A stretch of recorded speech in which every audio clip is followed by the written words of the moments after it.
Sports.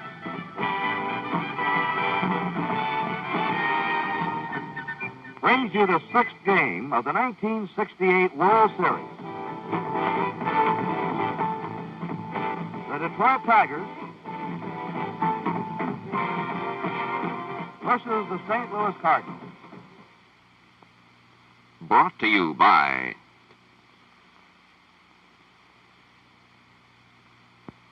Chrysler Canada Limited and the Dodge, Plymouth, Roots, and Simca dealers who sell the quality engineered cars and trucks by Chrysler. By the more than 1,350 branches in Canada of the Canadian Imperial Bank of Commerce. And by Gillette, makers of new Right Guard antiperspirant in the silver can.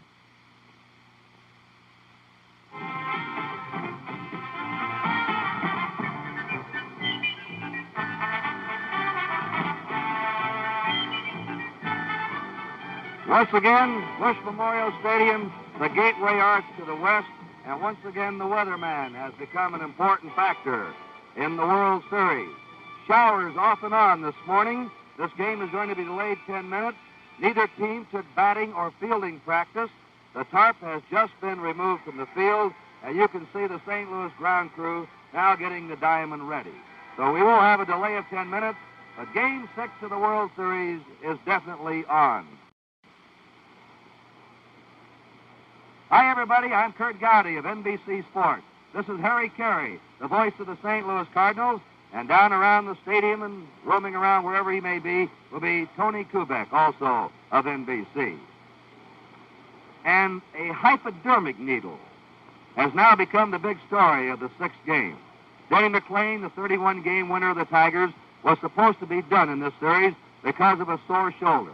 But yesterday morning, Dr. Russell Wright, the team physician of the Detroit Tigers, injected a combination of xylocaine, that's a form of Novocaine, to ease the pain, and cortisone to ease the inflammation. The injection was made into McLean's right shoulder, and after the injection, he went to the sidelines, did some throwing, and announced that his arm felt much better, that he wanted to pitch again. And so the Tigers bring him in there today. He'll be going for the Tigers. Ray Washburn will be going for the St. Louis Cardinals. And, of course, Harry Carey, the Cardinals can still win it. They're a game up by winning today. And the Tigers can prolong it. It can go to Game 7 tomorrow. And if it does go to Game 7, Lolich and Gibson are already set to be the starting pitchers in that game. That is true, and they're both unbeaten in the World Series so far. And the St. Louis Cardinals, you know, Kurt, in 46 when they beat the Boston Red Sox, the series went 7 games. In 64 when they beat the Yankees and went 7. Last year when they beat the Red Sox and went 7. And so they've had an affinity with 7-game World Series. So I wouldn't be a bit surprised if it doesn't turn out that way again this year. Well, this series has had the same pattern as last year. The Cardinals won, then they lost to Lombard. This year they lost to Lolich. Then they came back and won 2 more to go 3-1 up. And then Lolich, like Lombard last year, came back to keep it going. It's been an almost the same pattern with one pitcher stopping the Cardinals from winning. You know, the fascinating story to me, Kurt, is Denny McLean. So interesting about the hypodermic needle, keeping a great pitcher in the contest. But here's McLean now, who went to his manager yesterday, I understand, after pitching for 10 minutes in a workout in Detroit, and said, Mayo, give me that baseball. I know I can win for you tomorrow. Well, he's won for him all year long, and he's going to get his wish, and he's going to be out there this afternoon. You know, actually, Harry, not much had been talked about his sore shoulder, but he had this sore arm during the month of September, and he'd taken 4 or 5 x-ray treatments to keep it under control. They had hesitated to use the cortisone shot in his shoulder because they say it temporarily tightens the shoulder up. But, of course, they wanted him in here if at all possible, so they went ahead and gave him the injection yesterday. You know, he has a great incentive today, too, Kurt, because nobody, no pitcher in World Series competition since the World Series became a best 4 out of 7 has ever lost 3. And the irony of the greatest winner in some 37 years in the American League being the biggest loser in World Series competition, well, it would be so ironic it almost defies any understanding at all. Well, of course, we're already talking about stars and goats of the series. We'll get back to that later. Right now, let's get down to the stands to Tony Kubek.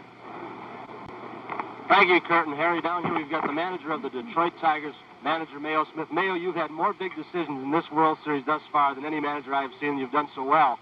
What about the big decision, today's pitcher? When did you know McLean would be able to pitch? Well, this morning out here at the clubhouse, I brought Earl and Denny into my office, and Denny threw 15 minutes over in Detroit yesterday and threw the ball very well, and he said his arm felt real good, and I wanted to make sure that it still felt good this morning, and Earl still has a slight soreness in his leg, and we decided to go with Denny, and Earl will be in the bullpen available. Mayo, you know the shot that Denny got in the shoulder. I don't know exactly medically what it was, but there's no chance. I imagine you wouldn't pitch him if there was a chance of being some permanent damage. Yes, this is true. I would never take that chance. And of course, this was a cortisone shot, and in 48 hours, while it has the effect of whether it does any good or whether it doesn't. But Denny says that his arm feels better than it has in 2 months, so we're going with him today. Mayo, talking about big decisions. You had a big one the other day in the 5th game with Lolich pitching 3-2. You got Mickey up there, and turned out well, but you let Lolich hit. I bet there were a lot of things running through your mind with that one. Oh, yes, of course. Don Wirt was the leadoff hitter, and of course, if Don had gone on, I would have pinch hit for Mickey. But with one man out, the 8th and 9th place hitters are going to come up again because we've got, after the 7th inning, we got 2 more shots at him. And Mickey, he was pitching so well that I just figured we can catch up within the next 2 times at bat. So, fortunately, as you say, Mickey got a humpback single to right field and started the rally, and of course we went on to win it. Mayo, Kaline has been just phenomenal in this series. He impressed me so much the other day against Bob Gibson. I've never seen him quite hang in there the way he did and really battled. Well, as you know, Tony, this is Al's first World Series after 16 seasons, and if there's ever a pro, he is, and I don't think that I could wish for a better situation with the bases loaded over there in Monday and having Al as a hitter. So he came through, and he's kept us alive, and I'm very happy for him, as I know all his teammates are. Mayo, thank you so much. We're looking forward to a victory for you here in St. Louis in the 6th game, and hope we see you for the 7th. I know you hope that same thing. You said it, Tony. Thank you very much. Thank you, Mayo Smith. Now let's go back upstairs to Kurt and Harry. Mayo Smith was talking about Kaline. He's been the star of the Tigers. He leads them in average and runs batted in. He's fielded very well. McCullough's done a great job at second base. And, of course, over in the Cardinals, Harry, it's been Brock again and Bob Gibson. Cepeda leads in RBI. They've been the standout so far to the fans around the country. I think a surprising development, Kurt, is the fact that in the segment of the series in Detroit, the St. Louis Cardinals actually hit more home runs than the Detroit Tigers, who are known for their power. Of course, here, the Tigers have out-homered the Cardinals 3-1. The Redbirds never did hit many home runs in this expansive ballpark. It's going to be I have to say about Mayo Smith that he has certainly shown intestinal fortitude. The move of getting Kaline into the lineup has certainly paid off. Stanley's done a fine job for him at shortstop. He has shown the insides of an outstanding manager. That's right. Now, Harry, how about you? This is your home park. You've done the Cardinal games here for 24 years. How about you taking the nation fans around Bush Memorial Stadium and pointing out some of the highlights? All right, fine, Kurt. Let's take a look at it. Down the left field line, 330 feet. The ballpark, of course, is sold out. There'll be 54,000 plus here, as there have been for every game of the series in St. Louis. Down the alleys, it's 386 in left center. It is 414 to the center field wall.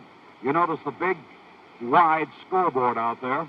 In right center, it's 386, the same as in left center. And down the right field line, identically to the left field line, 330 feet. There are no tricks at all except in that right field corner. Sometimes that ball takes a funny hop and rolls around in that gate area. The pitchers are warming up in spots where they usually do during the course of the season, although the bullpens during the World Series are out beyond the wall in left center and right center. Now the pitchers today. First, though, let's go down to the field or wherever Tony Kubek might be. Thank you, Harry Carey. Thank you, Kurt Gowdy. We've got Bill Freehan, the catcher for the Detroit Tigers, with us down here. Bill, what about McLean? The first 2 times out, he has not had good stuff, has he? No, for sure he hasn't been pitching like he did in the regular season, and he's coming back, as you know, with sort of a short notice type setup. There was question about whether his arm was sound, and I think Denny's about the only one that can answer those questions, and the only place he can answer them is out in the mound today, and we're just going to have to see, because I'll tell you what, a good pitching performance right today, it'd really pick our ball club up because it's something we need right now. Let's talk about Ray Washburn. You batted against him the last time. He didn't last the full game. What kind of pitcher is Ray Washburn? What are you going to be looking for off Ray? Well, he's a tough pitcher. He misses his pitches up good. He's got a pretty good fastball, and he's got a good slow curve and a slider, too. He can't really look for anything because he'll throw a breaking ball, too, when he's behind or something like that. So, shoot, I don't know what I've been looking for. I'm just going to try to make a little contact. Well, you know, the last ball game you played, now, this is just my personal opinion. It looked like you might have been swinging the bat a little bit better.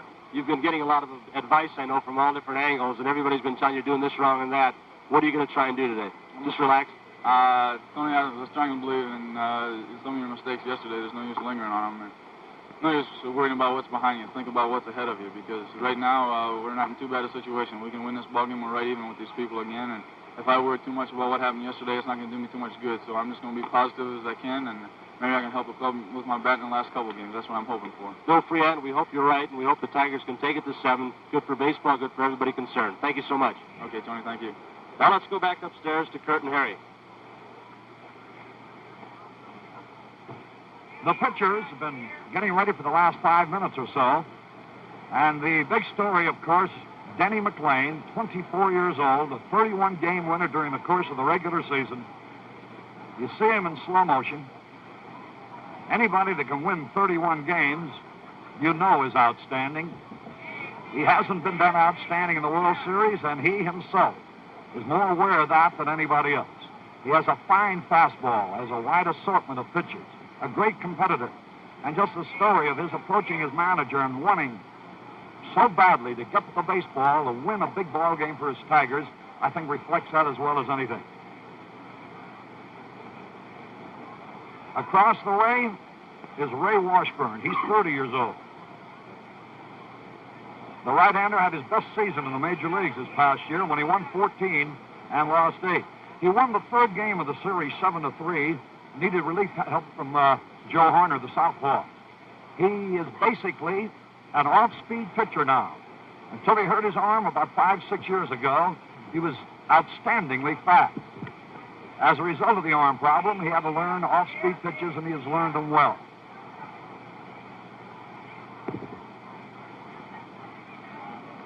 Now the lineups, Kurt. All right, let's take the visitors first. The Detroit Tigers. Leading off at second base will be Dick McCullough. At shortstop, Mickey Stanley. Al Kaline is batting third in right field. Norm Cash will be the cleanup man at first base. Willie Horton in left field, batting number 5. Jim Northrup in center field, batting number 6. Bill Freehan is the catcher, hitting 7th. Don Wirth, the third baseman, batting 8th. And Denny McLain is the pitcher today for the Tigers. There's the lineup. Hope you'll keep score along with us.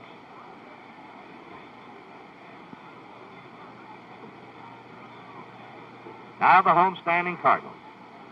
Lou Brock leading off in left field. Kurt Flood in center field, batting number 2.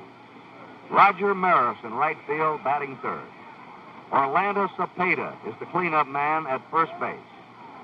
Tim McCarver is catching and hitting 5th. Mike Shannon at third base, batting 6th. Julian Javier is the second baseman, batting 7th. Dal Maxville is the shortstop, batting 8th. And Ray Washburn is the pitcher today for St. Louis. For those that have joined us late, we've had off and on showers all morning. This game is being delayed. It'll probably scheduled to start at 1 o'clock here St. Louis time. Will start at 1:10. The grounds crew has just put the infield in order. Neither team took batting or fielding practice. The tarp has been on. We may have a few soft spots in the outfield, but altogether, unless it rains some more, the diamond should be in good shape. Now, ladies and gentlemen, let's go down to the field. Here are the lineups for Game 6 of the 1968 World Series. First, the Detroit Tigers. Here is the manager of the Tigers, number 10, Mayo Smith. Batting first and playing second base, number 3, Dick McCullough. Batting second and playing shortstop, number 24, Mickey Stanley. Batting third and playing right field, number 6, Al Kaline. Batting fourth and playing first base, number 25, Norm Cash. Batting fifth and playing left field, number 23, Willie Horton. Batting sixth and playing center field, number 5, Jim Northrup. Batting seventh and catching, number 11, Bill Freehand. Batting eighth and playing third base, number 8, Don Wirt. Batting ninth and pitching, number 17, Denny McLean, who is warming up in the bullpen.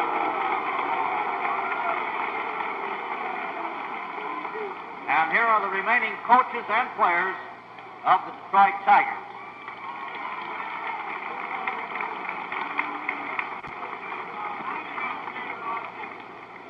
Now for the St. Louis Cardinals. Here is manager Red Changing.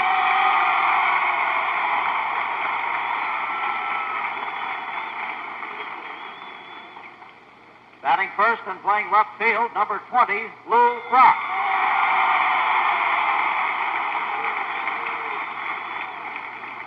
Batting second and playing center field, number 21, Kurt Flood. Batting third and playing right field, number 9, Roger Maris. Batting fourth and playing first base, number 30, Orlando Cepeda. Batting fifth and catching, number 15, Tim McCarver. Batting sixth and playing third base, number 18, Mike Shannon. Batting seventh and playing second base, number 25, Julian Javier. Batting eighth and playing shortstop, number 27, Dal Maxfield. Batting ninth and pitching, number 44, Ray Washburn, who is warming up in the bullpen. And here are the remaining coaches and players of the St. Louis Cardinals.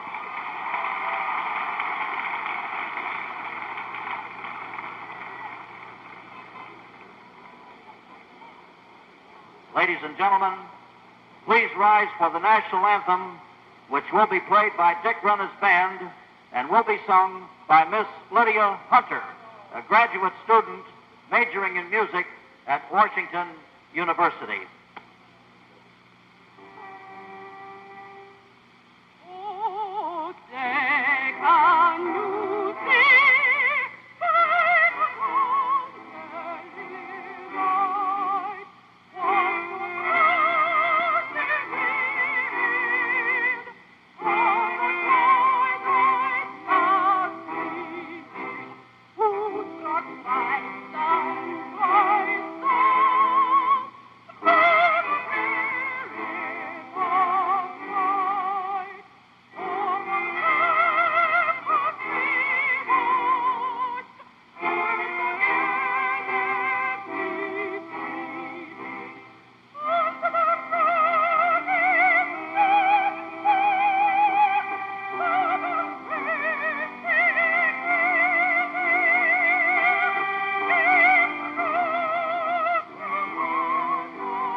The sixth game of the 1968 World Series is being brought to you from St. Louis as the Tigers meet the Cardinals.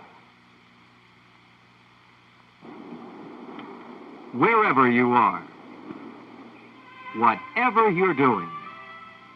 Feel confident. Stay dry with new Right Guard Antiperspirant, a completely new product from Right Guard. Right Guard Antiperspirant is a new defense against perspiration. It contains a tested agent that checks perspiration wetness. Feel confident. Stay dry. Get new Right Guard Antiperspirant in the silver can. Give me a dozen lemon limes. What? Lemon limes. Look, I can give you lemons or limes, but there's no such thing as a lemon lime. No? Well, what do you call this? Gillette Foamy with lemon lime. Oh, smell it. It's not sweet like plain lime. The lemon keeps it tangy. See that? Gillette Foamy with lemon lime. Now could you give me a dozen lemon limes? Sure, mister. 1, 2, 3, 4, 5. Identification. This is the NBC television network.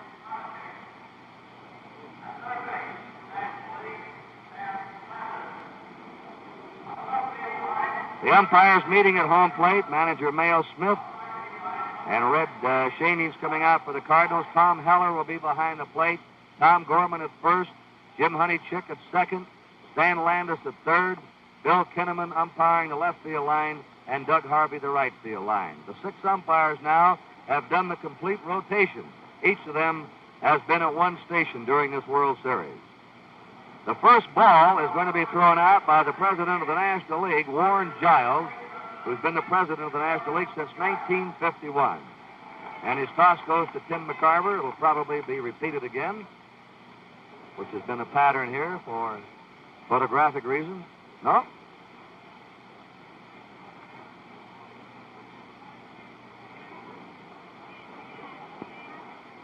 The umpires are taking their positions. The Cardinals will be out of their dugout here in just a second. Denny McLean is still warming up there. The Cardinals. Washburn has come in from the bullpen. And so, we'll see whether the World Series now will be over today or whether it's going to Game 7. And once again, if you joined us late, this game has been delayed. We've had rain off and on, and we still could have more showers. Neither team took batting or fielding practice. The tarp was taken off about 20 minutes to 1 here, St. Louis time. The grounds crew put the diamond in shape. We're waiting for Washburn to come out, and I know you're waiting for the play-by-play in the first 4.5 innings of the outstanding voice of the St. Louis Cardinals, Mr. Harry Carey. Thank you very much, Kurt. Hello again, everybody. The field in fine shape, as Kurt mentioned to you, in spite of the rains. The crowd, of course, capacity. Ray Washburn hasn't made his appearance. If the earned run averages of the 2 pitchers in this series to date hold up, we're going to have a free-scoring game. Denny McLean is coming in from the left field corner. His warm-up pitches have been completed. There's Washburn, getting a nice hand as he comes out. Naturally, the crowd here, very pro-Cardinals, just as it was very much pro-Tigers in Detroit. And that, of course, is only obvious and natural. Washburn, 30 years old, his best season, 14-8. He pitched a no-hitter, I'm sure all of you will recall, against the San Francisco Giants this past season. He was born in Pasco, Washington, and lives in Kirkland, Washington. A right-hander whose specialty now is off-speed curveball. As a result of having to develop that type of pitching because of a sore arm. His perseverance and determination in the face of injury, many might have tossed in the towel and gone for some other profession, but he stuck to his guns, and here he is appearing in his first World Series as a result. Not actually appearing in his first World Series, but starting in his first World Series. He had been with the Cardinals when they won in '64 and also last year. Dick McAuliffe will be leading it off for the Tigers. McAuliffe has had 6 hits in the series, one of them a home run. His series average is .286. His season's average was .249. This is one of a number of Tiger players who have made a great impression on the St. Louis Cardinals. An aggressive ball player, an aggressive hitter. With one of the most peculiar and unique batting stances that the game is known. Some compare the way he raises his front foot, the way Mel Ott used to bat. Washburn ahead, 2 strikes and nothing. Dick McAuliffe leading off for the Tigers. Struck him out on a slow curve.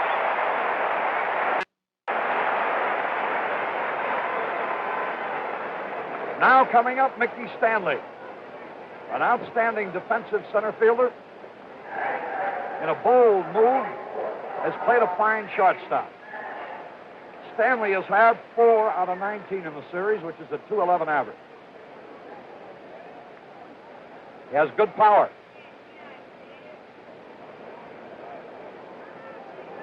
Fastball swung on. And Maris is waiting for the ball near the track. Stanley hit the ball deep, but out in the right field. Now Al Kaline, one of the all-time great ball players, having a good series with 8 out of 21. A .381 average. He's had 1 homer. He's driven in 4 runs.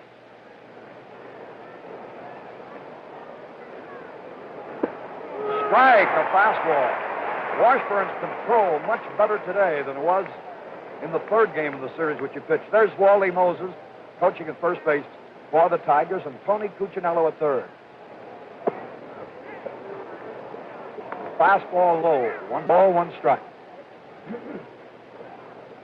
2 out, nobody on. 6th game of the World Series.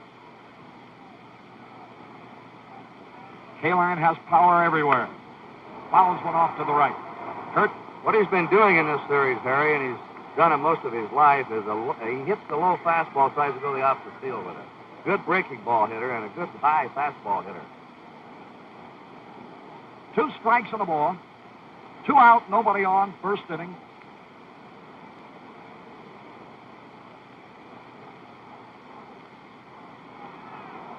Low curve, and he got him swinging. Oh, it is 1-2-3, nothing across. We go to the bottom half of the 1st inning, no score.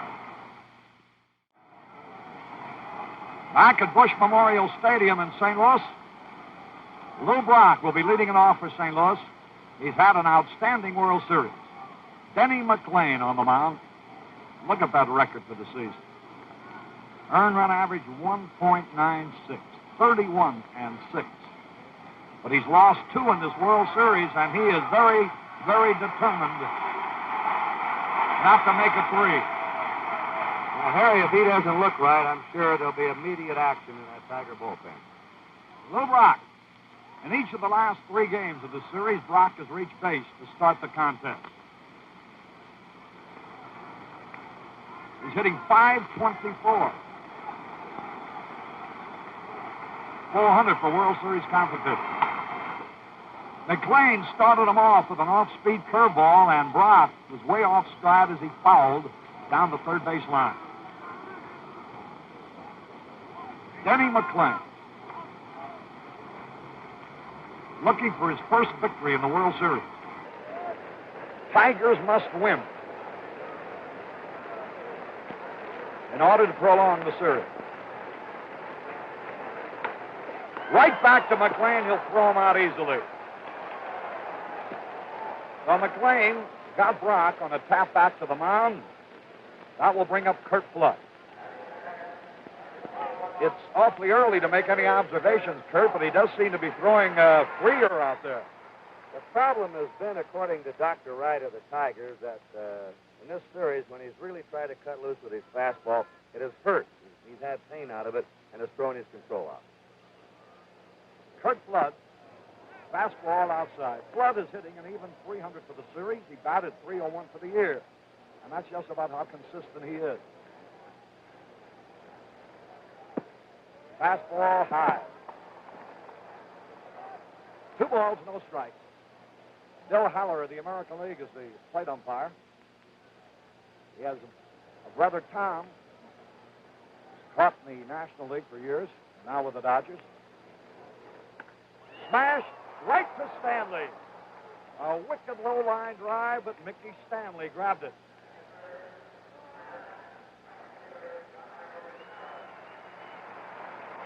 Roger Maris, who may be playing the final game of his illustrious career today. It'll be the final game if the Cardinals win. The magic numbers are simple. 1 for St. Louis, 2 for Detroit.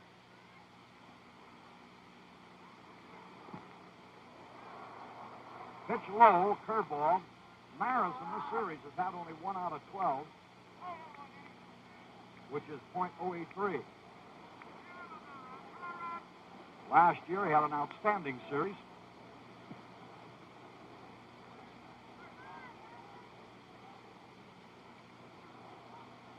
Denny McLean.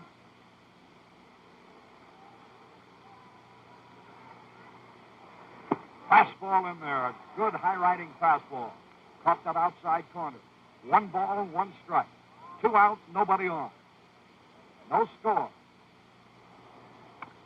Bouncing ball. Fine play by Wirth. He's out.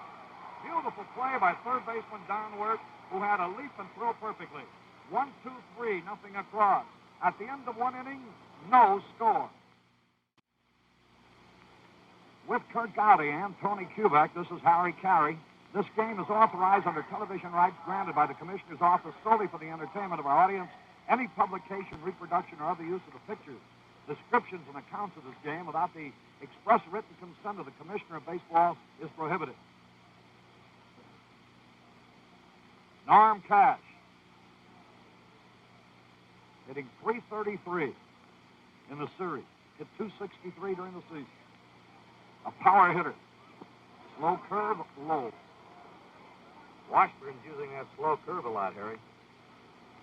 That has become his bread and butter pitch. From a fastball slider pitcher of 5 years ago to an off-speed pitcher now.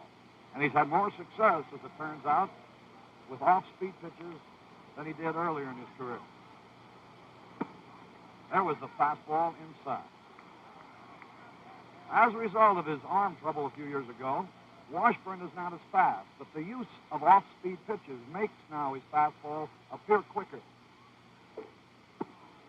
Missed outside, ball 3.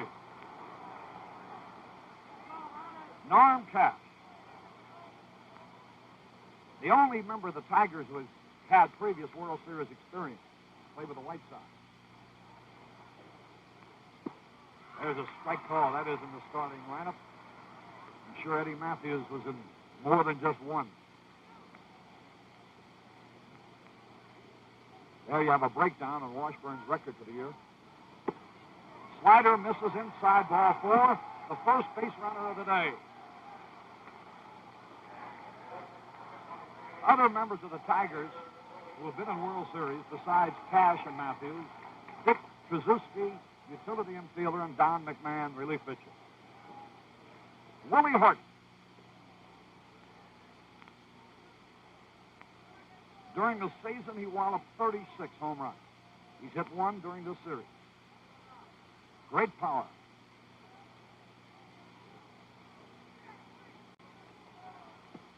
Strike, a fastball. The home run that Horton hit was in this ballpark against Ryle in the second game of the series. As I mentioned earlier, strangely enough, the Cardinals out-homered the Tigers in Detroit, which was a surprise. There's no surprise that the Tigers have out-homered the Cardinals here. Slow curve, foul tip. McCarver may have taken it on a fingertip, but no damage. 2 strikes and nothing on Willie Horton. The outfield plays him straight away and deep. Horton is the kind of hitter that can hit the ball out of the park in any direction. Let's see how Washburn gives him a breaking pitch in the dirt. Sometimes Willie gets over anxious and chases one.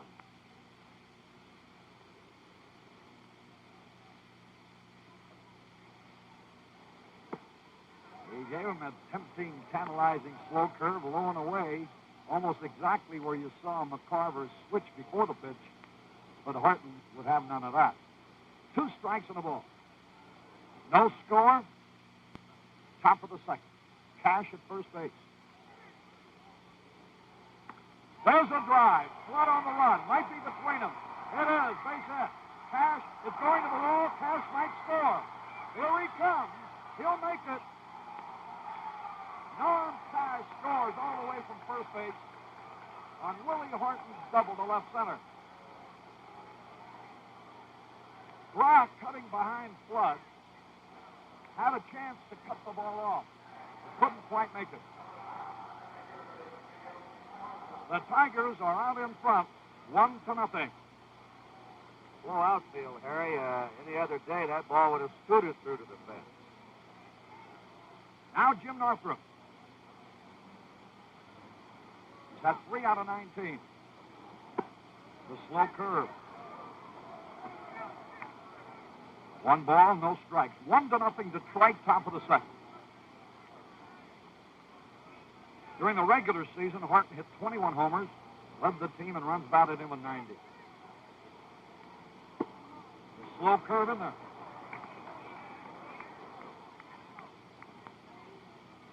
Jim Northrup, 90 RBIs, 21 homers. Willie Horton at second base, having just driven in the first run.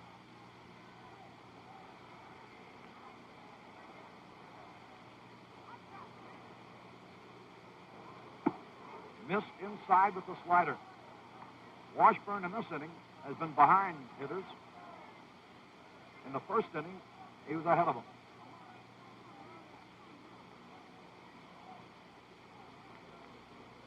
Horton, a safe lead. Bouncing ball foul. Northrup is played to pull. They give him a lot of room in left center. You notice Flood is a couple of steps shaded towards right.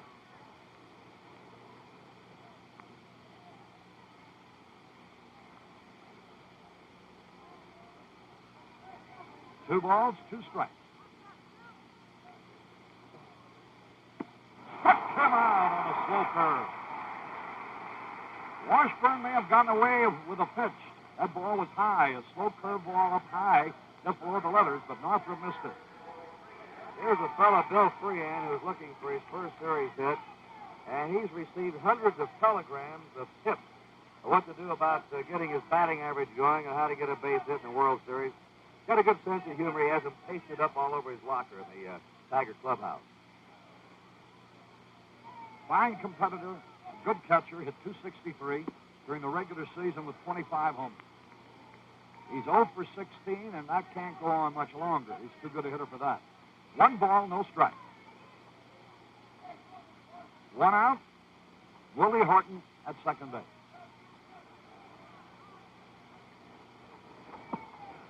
Slow curve low. 2 balls, no strike. Washburn doesn't look as sharp as he has been on other occasions. In his first game of the season that he pitched in this series, he allowed only 3 hits. Misses again, ball 3. Of the 3 hits that he allowed in his previous start, 2 were by Dick McAuliffe, a homer and a single, and Kaline also had a home run against him.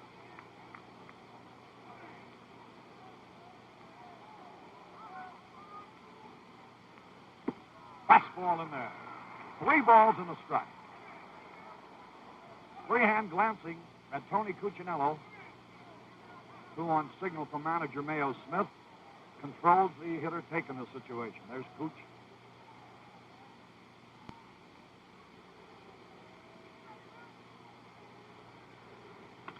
Line drive, base hit. Horton, they score. The ball goes through block. 2-0, Detroit. Freehan's going to try for third. He makes it. A hit, an RBI, and an error. And it was inevitable.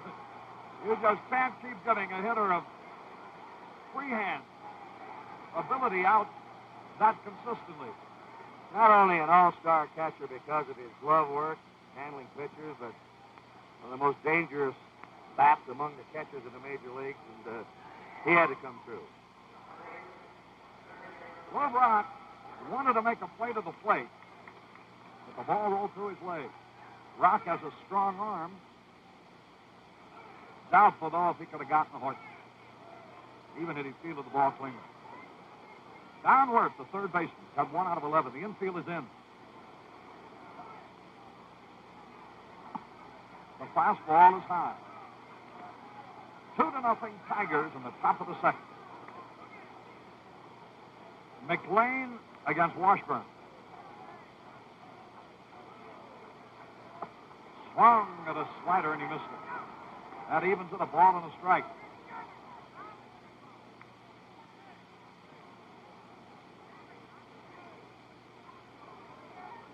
Infield in.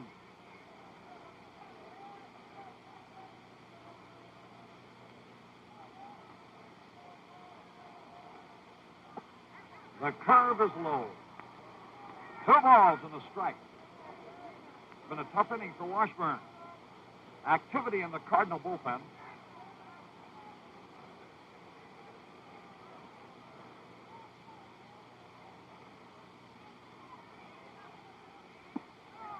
Ball 3, he's missing with both his fastball and his slow curve.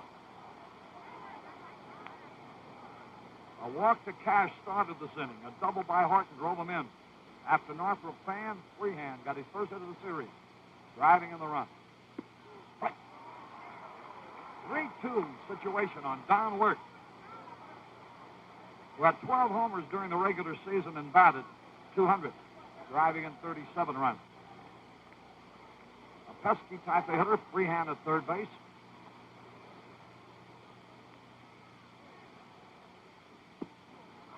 He walked him. This is the 6th man now to come up in the inning, Denny McLean.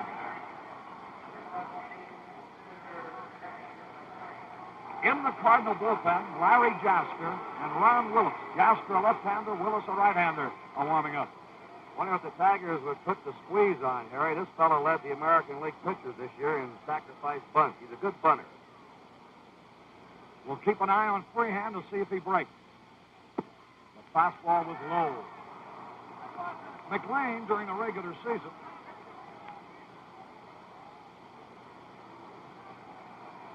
there's Billy Muffet, the pitching coach, coming out.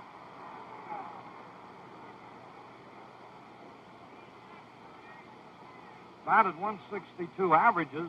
Batting averages for a pitcher aren't as important as the total number of hits they got. And he had 18 hits, which is a lot for a pitcher. And as Kurt mentioned about his ability to bunt, he had 16 sacrifices.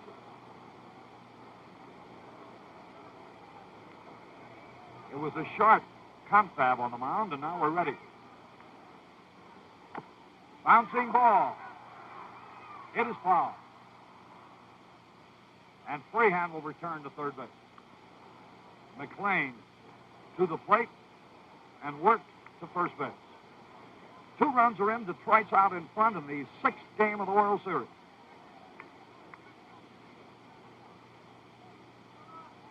The Tigers must win for there to be a tomorrow so far as the series is concerned. If they do, it'll be Lolich for Detroit, Gibson for St. Louis tomorrow. Infield playing back now. Ground ball might get a double play. Maxfield to Javier to Cepeda. They do. The inning is over with 2 runs, 2 hits, 1 error, 1 left. We go to the bottom of the second. Detroit 2, St. Louis nothing. The 6th game of the 1968 World Series is being brought to you in living color from Bush Memorial Stadium in St. Louis, exclusively on NBC, where America watches more sports than on any other network. Orlando Cepeda. This is his 3rd World Series and his best. He's had 2 homers. He's driven in 6 runs. He's had 5 out of 21.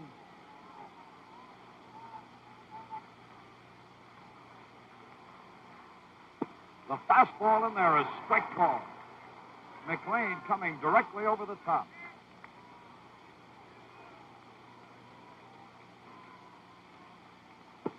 Crossfired him that time. The count evens, a ball and a strike. The outfield against Cepeda straight away.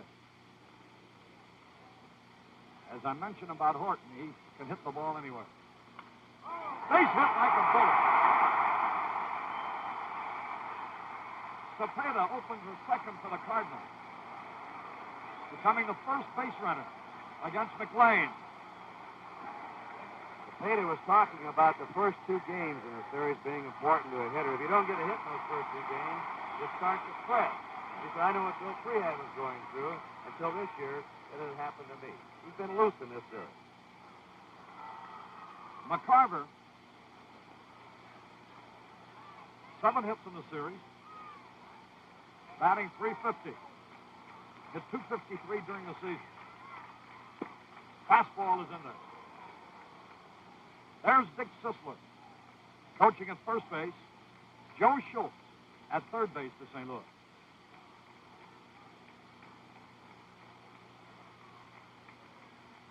You people in Seattle might take a good look at the Cardinals' third base coach.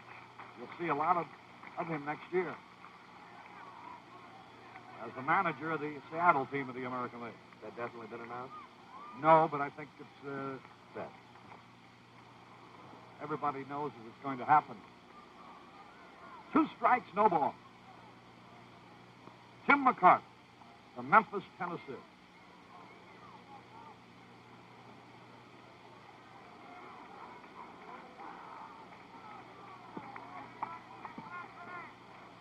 Cepeda is a good base runner. Fly ball. K-line. Good play. No chance for a double play, though. Boy, on a heavy track, he sure got a fine jump on the ball, and that was why he was able to reach it. I think the whole country has been rooting for K-Line. He's been such an outstanding pro for years, and everybody happy to see him having such a good series. At bat, in the field, on the bases, an all-around player who's always been able to beat you, not just one way, but many ways. Mike Shannon, the Cardinals' third baseman, hit .266 during the regular season. Led his team in runs batted in with 79. In this series, hitting .286. In his previous 2 World Series, he hit home runs. So far in this one, he hasn't. 1 ball, no strike. Detroit in front 2-0. Cepeda can surprise you with a stolen base. Out of play. 1 ball, 1 strike. Many things about Cepeda that you don't realize until you watch him every day. We've been privileged to. For example, Kurt, he's an outstanding defensive first baseman. He showed that in Detroit in the 5th game with a couple of great stops. 1-1 situation here, and it's a fast double play possibility.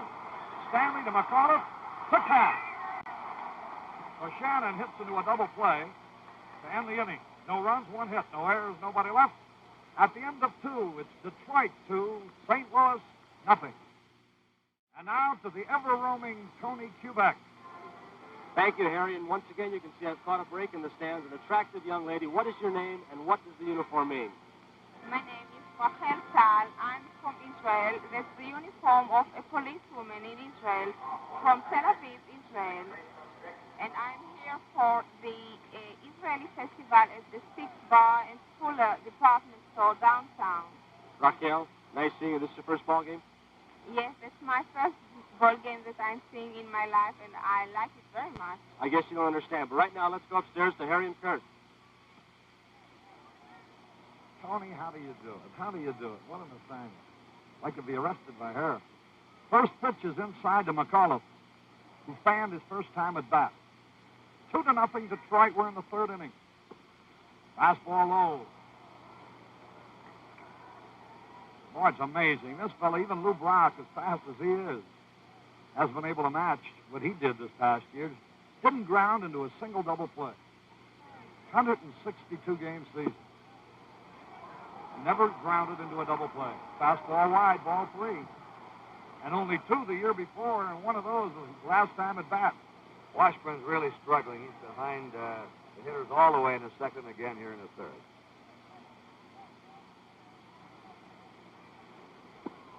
Ball 4. And that is the third pass for Washburn. He has fanned 3. And he has walked 3. Here's Mickey Stanley. Stanley flat out to right in the first inning. He's 4 for 20 now in the series. Hit .259 during the season with 11 homers, and many of them key home runs at one important ball game.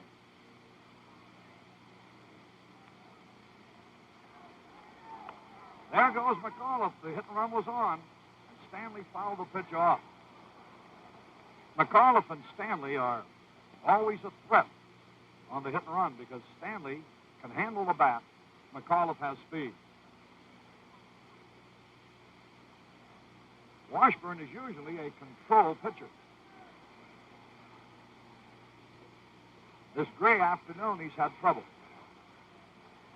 Pitch out. Nothing going on. 1 ball, 1 strike. Nobody out, a runner at first. Third inning, 6th game of the World Series. Detroit out in front, 2-0.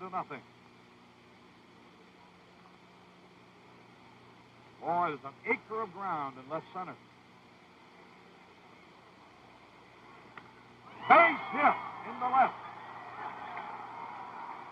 And the Tigers now have runners at first and second, nobody out, and Al Kaline coming up. This is a situation in which they could certainly build up a comfortable cushion. They have their big hitters coming up with runners on base. The Cardinal bullpen busily engaged again. Kaline fanned in the first inning.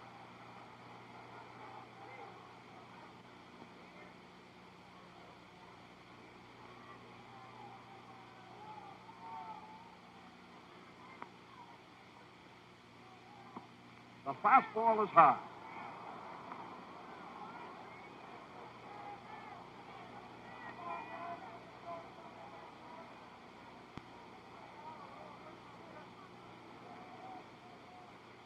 Kaline homered off Washburn earlier in the series. There's a smash, base hit. The run's going to score. Stanley races to third. McAuliffe has scored. It's 3-0 in favor of Detroit. And the St. Louis fans are a little unhappy now. As Billy Muffet comes out, that may be all for Ray Washburn. Al Kaline coming up with his 9th hit of the series, his 5th run batted in. And with Stanley doing nothing at all wrong at shortstop and Al Kaline banging the ball all over, manager Mayo Smith's move has certainly been more than justified. And Kaline, Harry, now has had at least 1 hit in every game of the series. There's a break in the action here. We're in the 3rd inning with Detroit out in front, 3-0. Gaster strolls to the mound. Let's stroll down to Tony Kubek. Thank you, Harry Carey. We're alongside the Cardinals dugout with the Commissioner of Baseball, General William Eckert. General, on Sunday you had one of the toughest decisions of your life, McLean versus Gibson. The rain started falling. What about it? Tony, it was a tough decision, and the factor involved were to get the best weather information I could and to think of those millions of fans around the country and those good fans in the stadium and what's best for them. Of course, first comes the player safety on the field, so the best weather information, and we played a game there which many fans enjoyed being Sunday, and that was a prime factor other than the player safety, and the field was safe. Mr. Commissioner, I guess when you came out here today and saw the rain falling, you thought, oh, another Sunday, I guess. Well, the weatherman is good today. I checked with him yesterday and again this morning every 30 minutes, and he said, assures us that we'll have good weather for the rest of the day. At least good playable weather. General Eckert, nice seeing you again. Think we'll go to 7? Well, I'm for whatever number the best team wins, whether it's 6, 7, whatever. General Eckert, Mr. Commissioner, thank you so much. Let's go back upstairs to Harry and Kurt. All right, Tony. Larry Jaster is 24 years old, went to Michigan State University, born in Midland, Michigan, making his first appearance in this World Series. During the regular season, he won 9, lost 13. His previous World Series experience was 1 inning, or 1/3 of an inning, pitched last year against the Boston Red Sox. Gaster in the National League is known as the killer of the Dodgers. In 1966, he shut out the Los Angeles Dodgers 5 times in one season. 5 starts, 5 shutouts. And that's a Dodger team that won a championship. But this is the Detroit Tigers he faces this afternoon. Cash hits his first pitch. Base hit. Another run is in. K-Line racing for third. And the Tigers have a 4-run lead. Cash didn't fool around at all. The very first pitch, they brought the left-hander in to face the left-handed batter. Before Gaster could work on him at all, Cash had drilled a single to center. 4-0. 5 hits now for Detroit already. Still nobody out. Here's Willie Horton. Infield playing back, hoping for a double play. High fastball.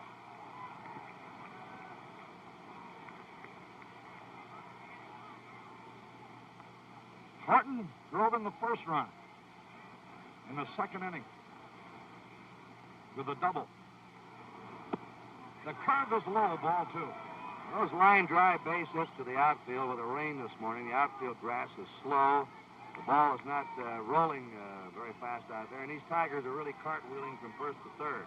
They're going to third every time they can, out from first. Without too much publicity, that Cash has had a good series. That was his 7th hit and 4th RBI. Ooh, what a cut he had, but he fouled it off. Willie had designs on one up over the Stadium Club on that pitch.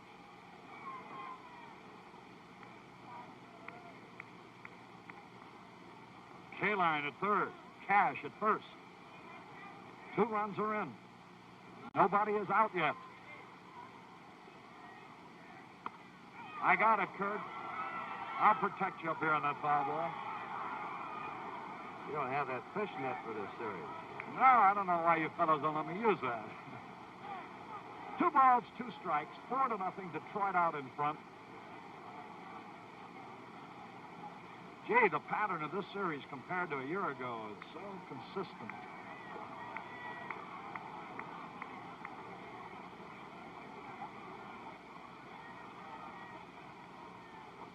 The curve is low, ball 3. Now let's see if Cash will go on the 3-2 pitch. There's nobody out. The theory of going in this situation would be to try to stay away from a double play. The theory on not going is so you don't run into a double play on a strikeout. He's not going. Foul back. 3 balls, 2 strikes.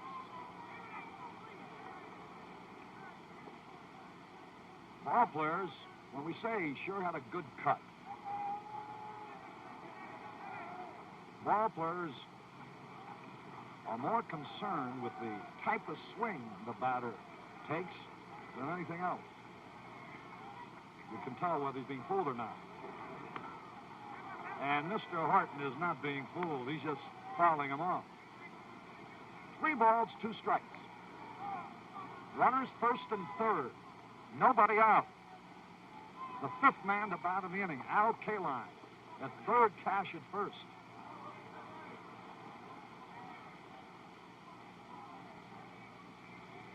The 3-2 pitch. The bases are loaded.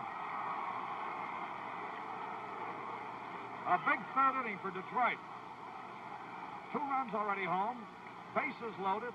Nobody out. And here is Jim Northrup. As Kurt mentioned, Al K-Line now has hit safely in each game. He's waited 16 years for this thrill, and he is enjoying it to the fullest. Jim Northrup, who hit 2 Grand Slam homers in 1 game earlier this year, and led the major leagues with 4 of them. in 1968. I think he wound up that week hitting another one and had 3 in 1 week, too, Harry. Well, they're loaded for him now. There's a drive. It's going to be a grand slam. He's the grand slam kid, isn't he? It's 3 in 1 week during the season, led the majors, and hits a grand slammer in the World Series. The first World Series he's ever played in, he gets his specialty. Against the left-hander, a towering home run. And the Tigers lead 8-0. He's the 11th man in World Series history to hit a grand slam. There's Mickey Lulich already. He's thinking about his assignment tomorrow, I would suppose. Northrop, as you see, a very tickled young man. Willie Horton right behind him. Gates Brown. Willie Horton hugging him. Billy Muffet at the mound again, and the Cardinals are having pitching problems today. And Kurt, Bob Gibson against Mickey Lulich tomorrow. And the World's Baseball Championship will be decided by one game. A 162-game season. 6 games in the World Series will have produced no result. The final game of the year will decide it all. There's Steve Carlton down in the right field corner.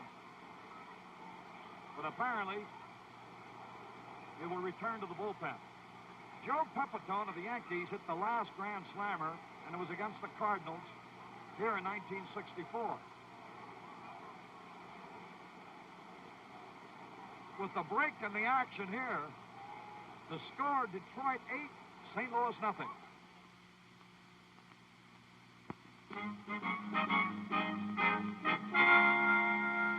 In this remote part of Canada, people depend on the river. And by river, regularly as clockwork, Canadian Imperial Bank of Commerce brings banking service to them.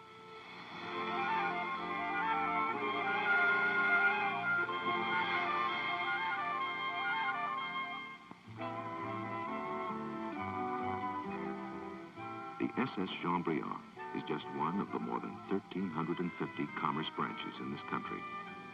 It's typical of commerce determination to make your banking convenient. Think how handy your own commerce branch is. Here's why. Because the commerce has more branches than any other bank on this continent. Bank of Commerce, Bank of Commerce. One of the world's great banks. Where are you, Tony Kubek? Harry, I'm right down here next to the commissioner's box on the National League side with the president of the National League, Mr. Warren Giles. Mr. Giles, it's early in the ball game yet, but we could be coming back tomorrow. It looks like we might be back here tomorrow. This Tiger team has become explosive. Oh, yeah, the pitching didn't look good at all. It didn't look like they had any stuff, and the Tigers are hitting real good. They're a good hitting ball club. They're a good ball club. Mr. Giles, they talk about momentum in the series. Should the Tigers go on and win this ball game, you think they'll have the edge going into the 7th game in spite of Bob Gibson? I don't think anybody has an edge with Gibson pitching. I don't care how many days rest he's had. You know, they talked about the McLean-Gibson confrontation the other 2 times, but now it's Lolich with 2 wins versus Gibson with 2 wins. That's going to be quite a 7th game. Right. And Lolich has pitched great ball, I think. Better ball than anybody besides Gibson. You like the Tigers? I think they're a good ball club. I don't like them to win. I don't think they'll win. I don't want them to win. That's what I was trying to get. Now, you're pulling for the Cardinals, aren't you? I surely am. Yes, sir. All the way. Thank you, Mr. Giles. Now let's... Victory party tomorrow night. Well, let's see how it turns out. Thank you, Mr. Giles. Now let's go back up to Kurt and Harry. Ron Willis, a right-hander, who makes his home in Memphis, Tennessee, is the new pitcher. And Bill Freehand takes the first pitch high. The Tigers have scored 6 runs, and there's still nobody out. Washburn, in his 2 innings, allowed 4 hits and 5 runs. Larry Jaster faced 3 men and allowed 2 hits, 3 runs. Willis misses again. I think you could lip read Willis saying, "I'm all right, I'm all right." Fans might be wondering the most runs in an inning in a World Series. That was the famous inning in which the Philadelphia Athletics of Connie Mack came from behind to beat the Cubs back in 1929 in the 7th inning. The A's got 10 runs in that inning. That's been the biggest inning in World Series history. Bill Freehan, who got his first hit of the series from driving a run in the 2nd inning, takes ball 3 high. 3 balls and no strikes. The St. Louis crowd a little stunned by the ball forwards outside by the ferocious Detroit attack here. The Tigers 8 runs on 6 hits so far. This is the 8th man now to bat in the inning.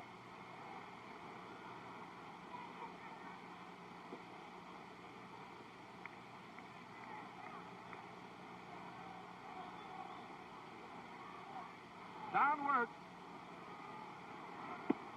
Strike, the fastball.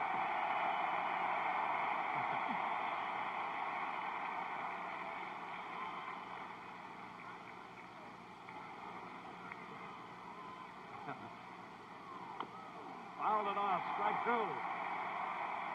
I don't know whether you could hear it. We did. A leather-lunged fan here has just yelled, "All right, now we got him."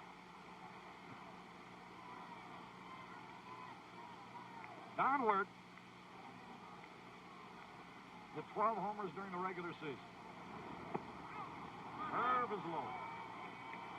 Word with 1 out of 11. Walked in the 2nd inning. We're in the top of the 3rd. Detroit leads 8-0.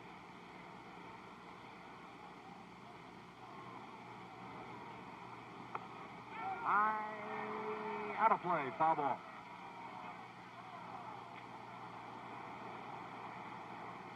Bill Freehan at first base.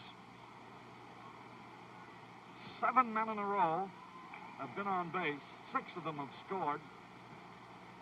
Nobody out. Look out. Even up 2-2. Ron Willis, 25-year-old right-hander. 6'2", 185-pounder. Sinking fastball and a pretty good curve.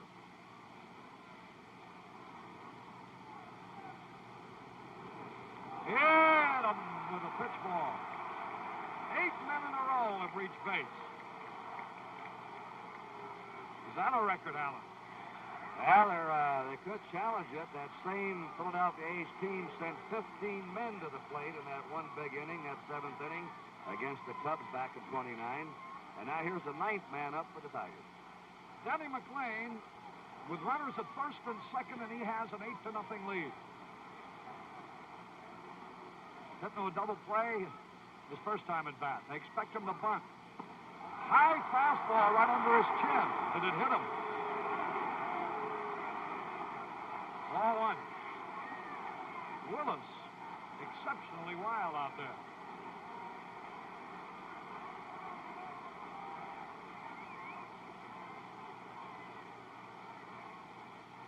Cepeda already towards the plate. Pretty bunt. The only play is first base. Shannon to Javier. The first out of the inning. That's the bunt to move those men over. Make that third baseman handle the ball. So now with runners at second and third, Dick McAuliffe, who started this inning with a walk, having a good series. This is his first series. He's had 6 out of 22. A tough, aggressive, left-handed hitter with fine power. And they're going to walk him intentionally to get to the right-hand hitting Mickey Stanley.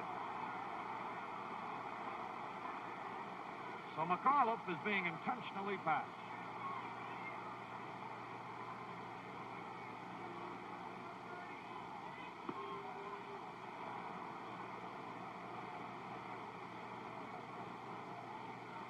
The bases loaded. 6 runs already home. Tigers leading 8-0. Mickey Stanley, who singled his first time up in the inning.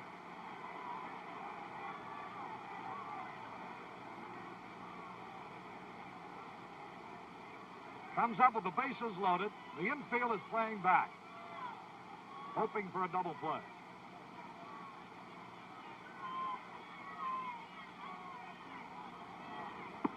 The fastball high. Willis is always a pitcher who keeps the ball down. He has a sinker and a curve. He's off on his control today.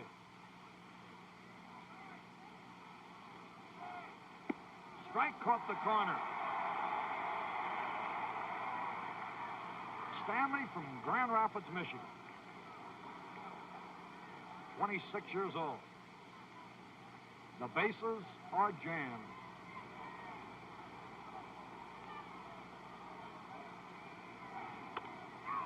Cepeda out, throwing to the plate.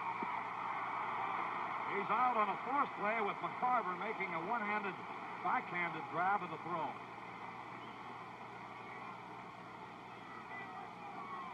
So Freehand was forced at the plate from Cepeda to McCarver. That's 2 out, and here's Al Kaline. He singled and drove in a run earlier in the inning. He now is batting .391 in his first World Series.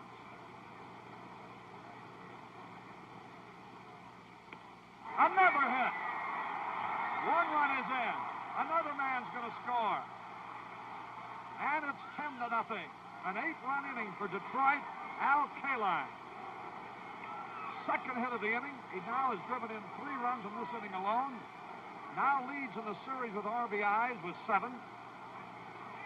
And Detroit about to send the World Series into the decisive 7th game tomorrow. It's the 5th hit of the inning. A big blow was a grand slam by Jim Northrup and pitching coach Billy Muffet.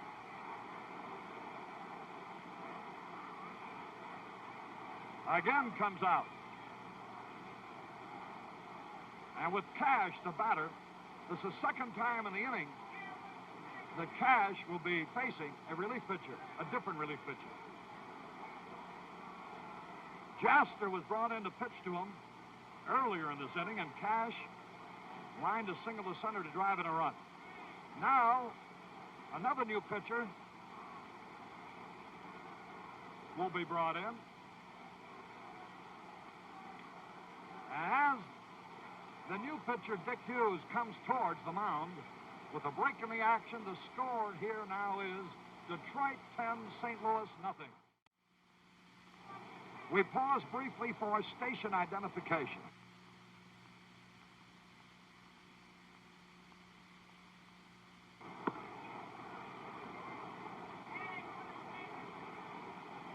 Let's switch to Tony Kubek. Thank you, Harry. Down here with a couple of young boys. What are your names? Well, I'm Jean Wheel. What's your name? I'm Donald Steele. What do you do in our school? Well, see, our principal and our teachers let us out. They did? Yeah. You enjoying the game? I know you're enjoying being on TV, but the Cardinals are down 10-0. Are you happy about that? No. I see Dick Hughes just got on the mound, and Ron Rose left. You know all the players on this team by name and number and everything else and batting averages? Almost. You do? You're a real baseball fan then, aren't you? Yeah. You must be. You've got good seats. Yeah. Boys, nice talking to you. Maybe the Cardinals can get some runs on the scoreboard. I sure hope so. We'll see. Okay. Thank you, Tony. Bye, Tony. We'll see you, boys. Now let's go back upstairs to Kurt and Harry. And the lady directly behind Tony and the 2 youngsters was Mrs. Stan Musil, by the way, in your picture a moment ago. Dick Hughes' first pitch is in there, a strike call to Norm Cash. Cash 2 times at bat in the same inning, 2 different pitches that he has faced. There's a long drive, twisting foul, and out of play. Al Kaline's base hit, which was his second of the inning, tied a record held by 13 others for most hits in one inning in World Series play, namely in to wit 2.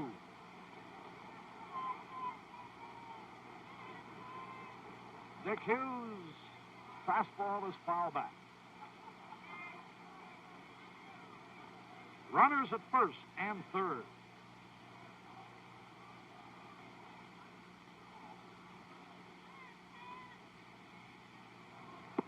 The fastball is low.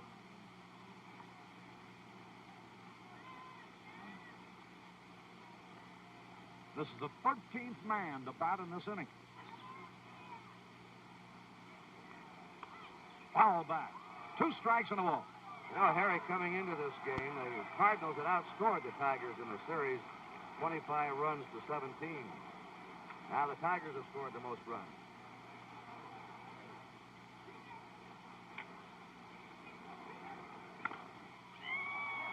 Base hit. Another run is in. A high hopper over Cepeda's head. And Stanley has scored the 9th run of the inning. And Cash has become the 15th man in World Series history, joining Al Kaline and 13 others in making 2 hits in 1 inning in World Series play. And the Tigers are now 1 run away from tying an all-time record of 10 runs an inning and 1 batter away from tying the record for 15 men going to the plate. And here's Willie Horton. Fastball low and outside. Dick Hughes is quite a story, and it shows you how things can change in baseball. A year ago, he was the Cardinals' leading pitcher with 16 victories. This past season, he was rarely used. He was on the disabled list. He had a sore arm. 2 balls, no strikes on Horton. I tell you, if Horton gets on without the runner from third base, Kaline scoring, Jim Northrup, I know, could establish a world's record of 2 grand slammers in 1 inning. Foul back this way.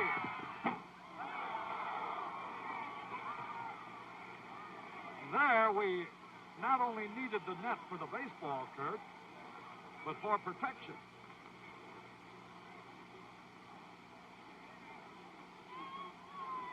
Willie Horton, men at first and third. Tigers leading 11-0. Almost a wild pitch, a good stop by McCarthy. 0-3.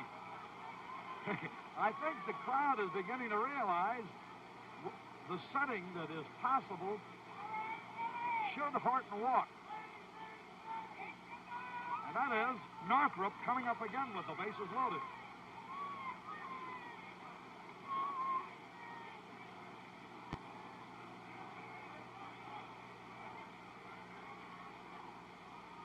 The 3-1 pitch by Hughes. Ground ball right back off his hip. It's going to go for a hit and a run scored.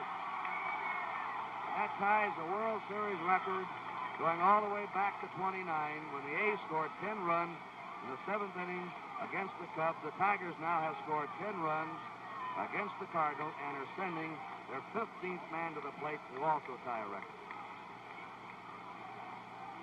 Horton. A hit off Hughes' hip. And Al Kaline scored that World Series tying run. The 10th run of the inning.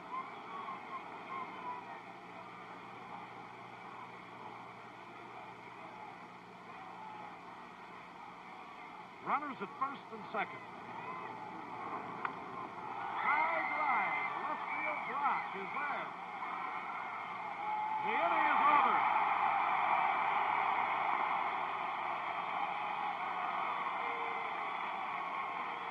10 runs, 7 hits, no errors, 2 left. We go to the bottom of the 3rd. It's Detroit 12, St. Louis nothing. NBC, truly the World Series network. That's a hotel beyond the ballpark. You see those men up on top? Rather precarious position. If they're watching the World Series, maybe they're doing some maintenance work. Looks like it. But NBC, the World Series network, presents the World Series of Baseball on January 12th of 69, the Super Bowl, the World Series of Pro Football, and next March, the World Series of College Basketball, the NCAA Basketball Championship. Well, McLean's had a long sit in that dugout, and we'll see what that big top of the 3rd with a long wait now has done to him. We've got a few runs to work with. What an inning. Jim Northrup, a grand slam homer. Al Kaline and Norm Cash, 2 hits in the same inning. Here's Javier to lead it off against Denny McLean. The fly ball will be caught by Kaline.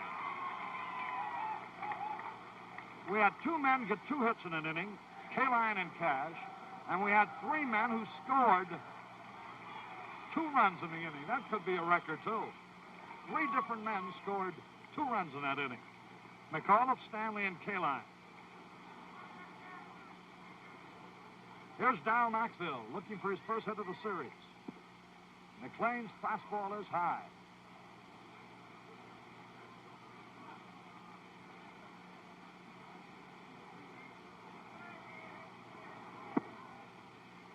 In all World Series history, only 3 men have scored twice in the same inning. And here the Tigers had 3 men in the same inning. 2 balls and a strike. That evens at 2-2. Denny McLean with a 12-0 lead.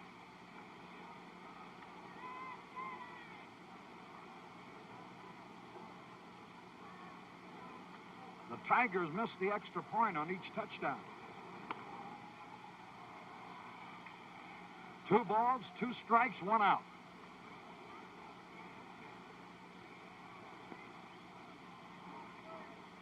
Dow Maxville, nothing out of 16 in the series.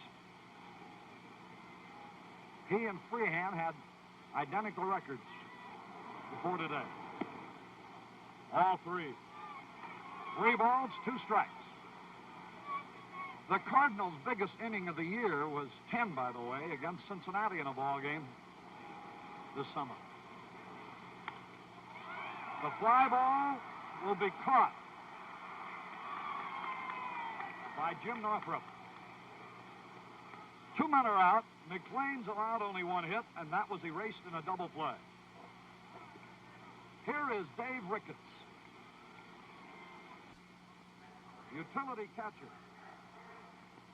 coming out as a pinch hitter.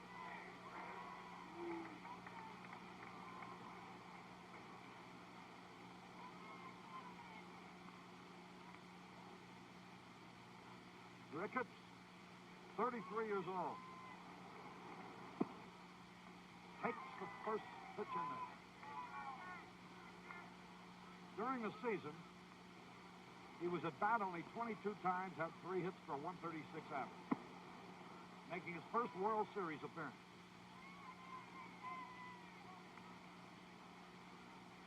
Two men are out, 1 ball, 1 strike, 12-0 Detroit.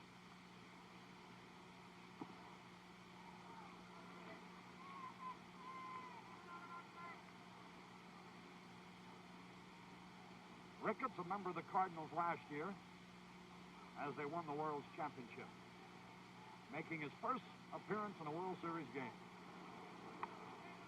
2 balls, 2 strikes. McLean.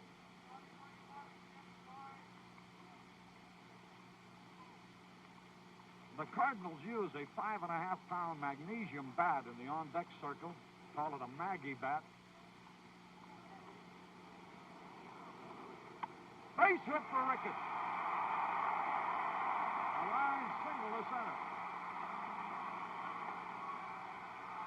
Tell you, the way that ball was flying through the air in the top half of the inning,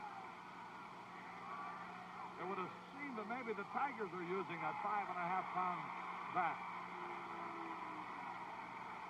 10 runs.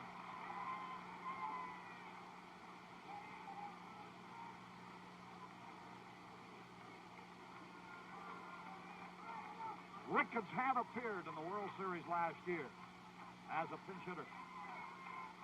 Gets his first hit. Here's Brock. Long drive. Kaline is going to be there. Takes it. Brock lines deep to Kaline. No runs, 1 hit. No error. There's one left at the end of 3. Detroit 12, St. Louis nothing. Now covering more ground around shortstop, Tony Kubek. Thank you, Harry. I'm down here again by the Cardinals dugout with the next Dodger great, Joe Black, great relief pitcher. Joe, I see you walking around with that tape recorder and interviewing people before the game. What are you doing here? Well, Tony Graham let me come down and represent some Negro newspapers and Negro radio stations. I'm trying to learn how to find out what the ball players are thinking. You already know that, don't you? You played this game yourself. Well, after those 10 runs, I wonder. Joe Black, thank you so much for stopping by. Let's go back upstairs to Kurt and Harry. Bill Freehand will lead it off against a new pitcher, Steve Carlton. The left-hander. Fastball is missed, strike one. Carlton, during the regular season, 113, lost 11, earned run average 2.95. His pitch, 1 inning in the series. Slow roller. Shannon, in time, got Freehand. He had something on that throw. He's got a great arm. You know, he's originally an outfielder. I'm sure everybody knows that. And a wonderful transition was made as he became a outstanding third baseman. For the third time in the series in St. Louis, absolute capacity, 54,692. Wirt fouls off the first pitch.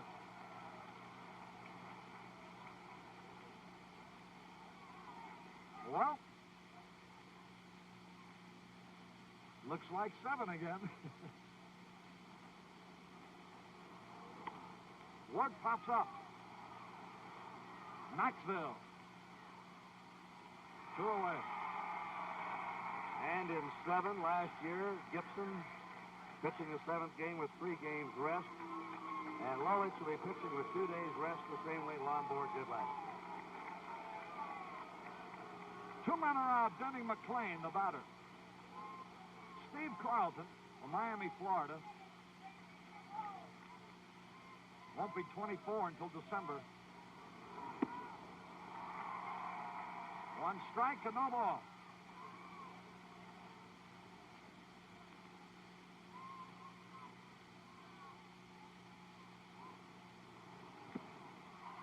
McClain had another whip.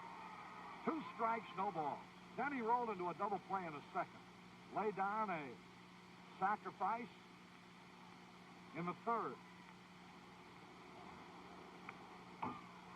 Had 18 hits during the regular season, so he can hit.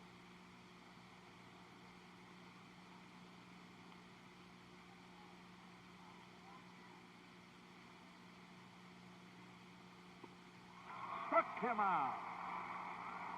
Nothing across. At the end of 3.5 innings, the Tigers 12, St. Louis nothing.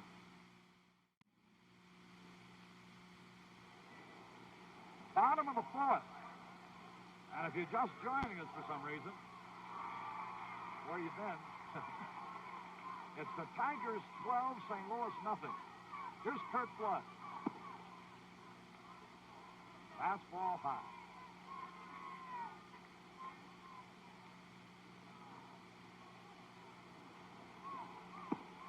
High again.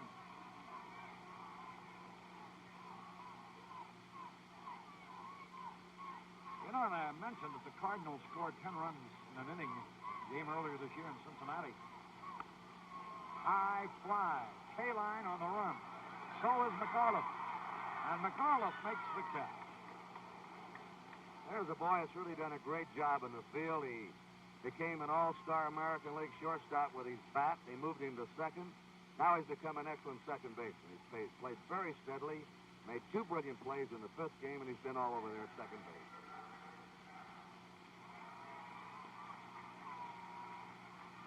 In that game in Cincinnati earlier this year, the Cardinals were trailing 8-0 when they exploded with 10 in the 5th inning and won the game 10-8.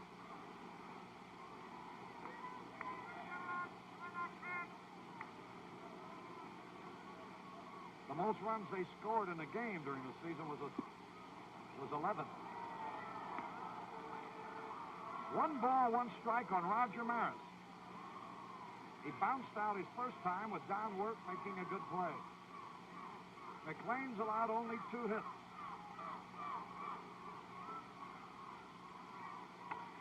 Ground ball, McAuliffe. Whoop!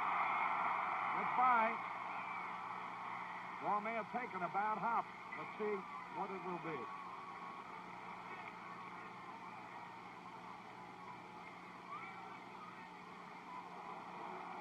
It's ruled a base hit. So it did take a bad hop. Here's Cepeda. That's a 3rd hit off McLean. Cepeda has one of them. Maris just got one of them. And pinch hitter Dave Ricketts got the other one.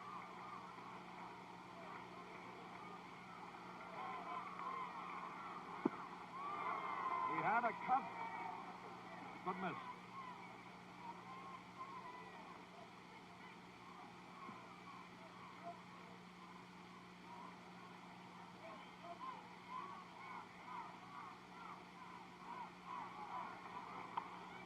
Popped up. That should be easy. Stanley makes the grab. Cepeda popped to Mickey Stanley at short. And here's Tim McCarver. Right out his first time. He's hitting .333 in the series. 7 out of 21. Cardinals have had no runners get past first. Only 3 got there. Fastball high.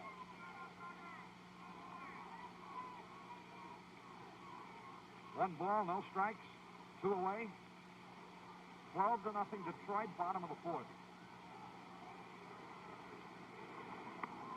Had a cut and fouled it back. Tim McCarver. That's Shannon waiting to hit next.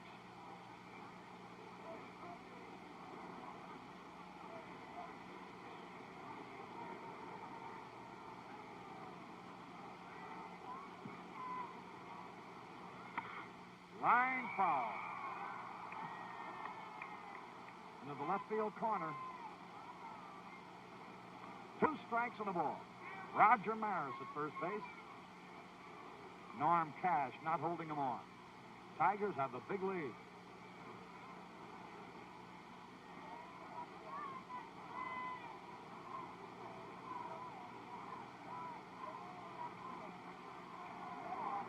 High. The 4 pitchers used by the Cardinals in that 3rd inning tied another World Series record. It's been done 5 times previously, a team using 4 pitchers in 1 inning. 2 balls, 2 strikes, 2 outs. 12-0 Detroit. Denny McLean. Struck him out. All out, and it's no runs. 1 hit, no errors, 1 left. And at the end of 4 full innings, it remains Detroit 12, St. Louis nothing.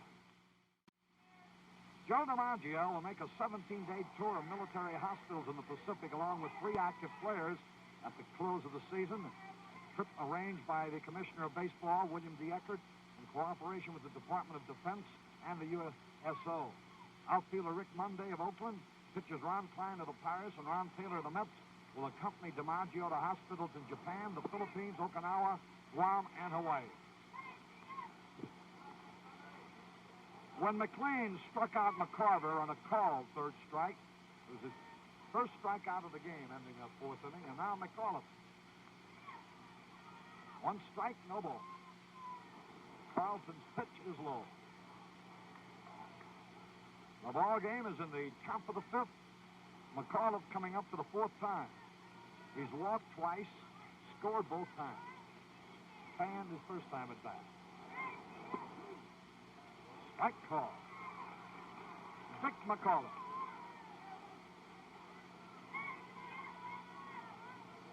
Who started that 10-run 3rd inning with a walk. Walked again his 2nd time up in the inning and scored both times. Struck him out on a curveball. Now Mickey Stanley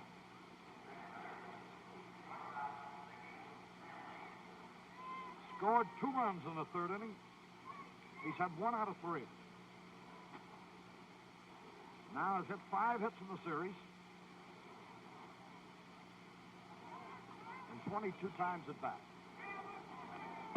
Strike. Carlton very sharp with a fastball over the inside corner at the knee.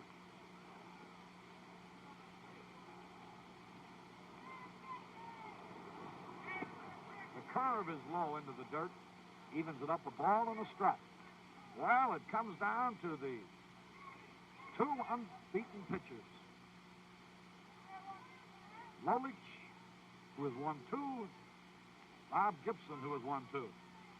If the Tigers win and they're leading 12-0. Bouncing ball, Maxwell firing to first in time.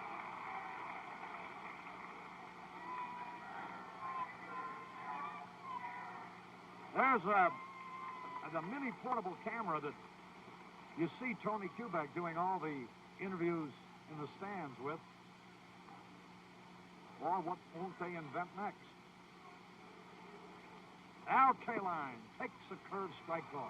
Just the advancement in the last 10 years here in television and what they've done is almost unbelievable. What'll it be 10 years from now?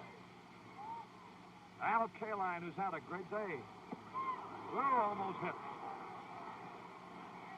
Kaline with 2 hits in 1 inning, 2 runs scored, drove in runs with each of his hits, 1 the first hit, 2 the second hit. There she goes! No doubt about it! Home run! Al Kaline, 3rd straight hit. His 2nd home run. He now has driven in 8 runs. So he leads in home runs and in RBIs in the World Series. And in hits. Cepeda has 2 home runs for the Cardinals. And so has Lou Brock. Here now is Cash. Base hit.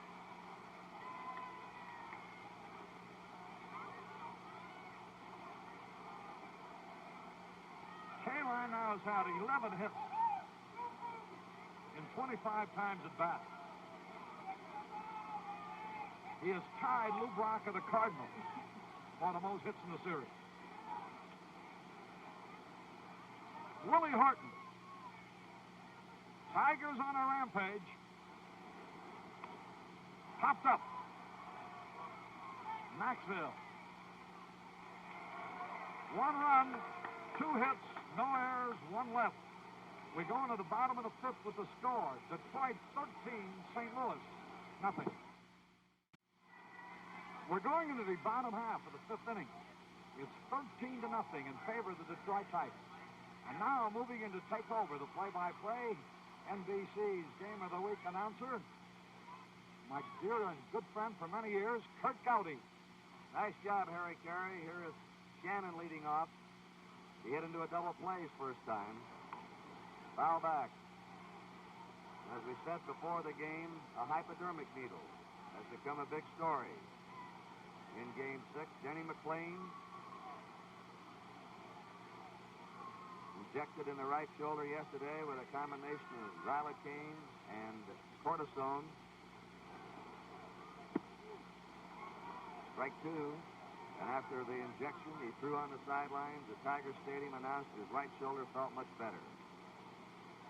So far, he has shut out the Cardinals with 3 hits. His 0-2 pitch to Shannon. 1-2. Javier's on deck and then Maxwell.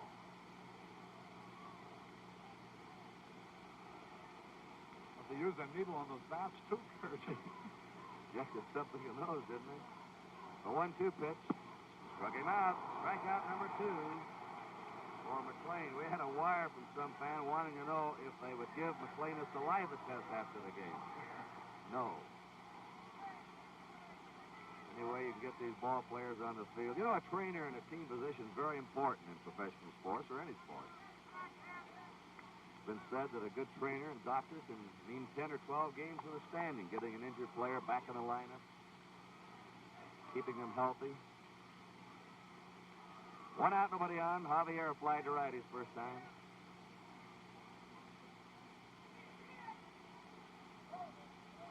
Batting .400 in this series, having another good one. Ball one to him. 13-0. The Tigers leading in the last of the fifth.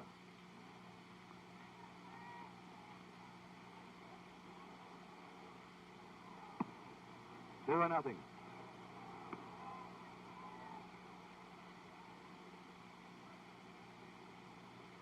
Denny McClain earned those 31 victories, but his club scored for him all year, too. They scored for him today. The 2-0 pitch. That was caught at third by Don Word, a very steady-fielding third baseman. 2 down. Cal Maxwell, now the only regular player who's appeared in the starting lineup day after day, who's still looking for his first hit. He's 0 for 17.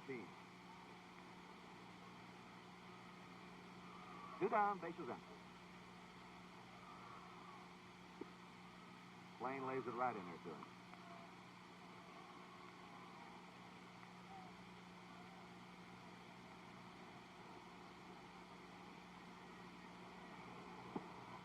His curve is outside. 1 ball, 1 strike.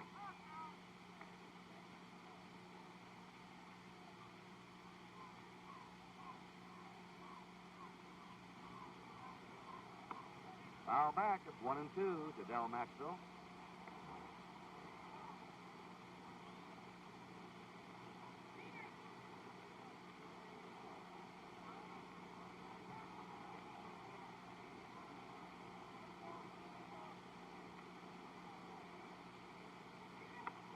Foul away.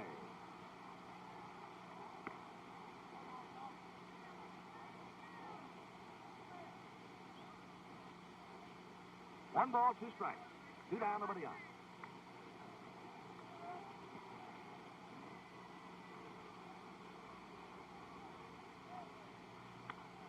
Fly ball headed toward the right field corner, and it is a foul ball. Maxwell nearly had his first hit.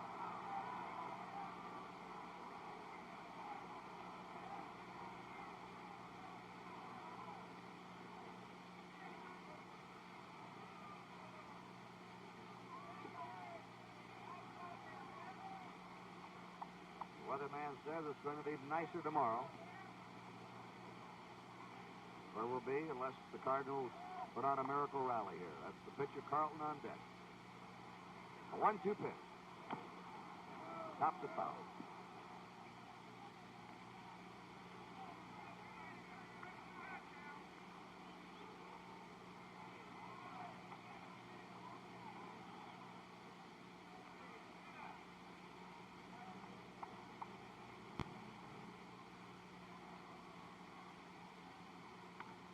Another fly. That's headed toward the right field corner. K-Line hustling hard. Another great play by K-Line. Same play that he made in Game 2 off the bat of Orlando Cepeda. K-Line's doing it all for the Tigers in this series. 3 up and 3 down at the end of 5. It's Detroit 13 and St. Louis nothing. In the 6th inning, it's Northrop, Freehan, and Wirt for the Tigers. Northrop struck out and hit a grand slammer in the 3rd and flied out also in the 3rd. That was the inning that the Tigers sent 15 men to the plate, and that's a strike to him. Well, Northrop continued his grand slam pattern of the season. He led the majors in grand slammers and clouts one in the series. He sends that one down the left field line foul. 0-2.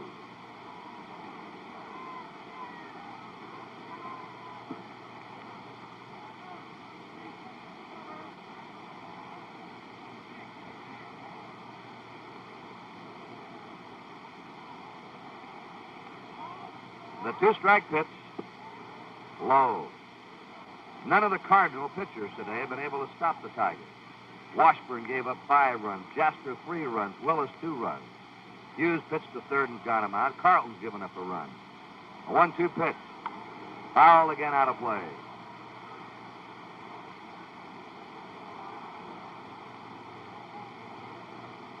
Tigers still have some ways to go to break the record for most runs in a game in a World Series. 18 runs. The Yankees scored against the Giants in 1936. Line drive, Kurt Flood charging it. In front of him, base hit. 12 hits for the Tigers. Bill Freehan, a single to knock in a run, walked and grounded out.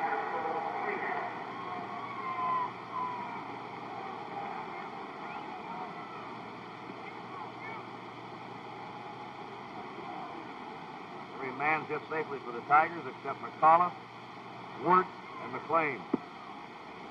Curve is high.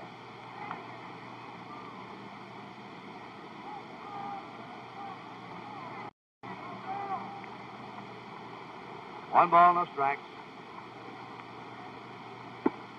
Now his curve is good that time. 1-1. Steve Carlton from North Miami, Florida.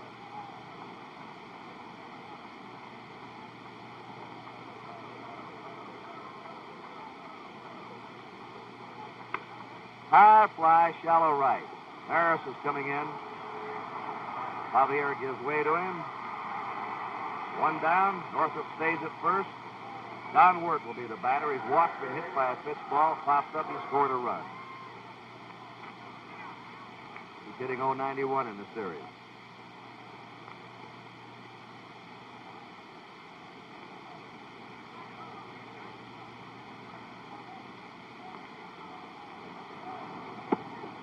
Fastball low and away.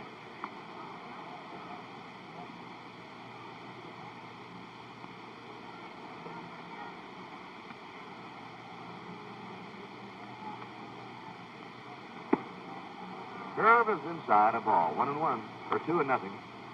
There's the man that, unless the Cardinals rallying once again, will be carrying the load for the Cardinals in the 7th game. He won the 7th game in '64. He won the 7th game for the Cardinals last year. Throw to first. The way matters stand now, he'll be opposed tomorrow by Mickey Lolich, with everybody else in the bullpen on both clubs. 3-0.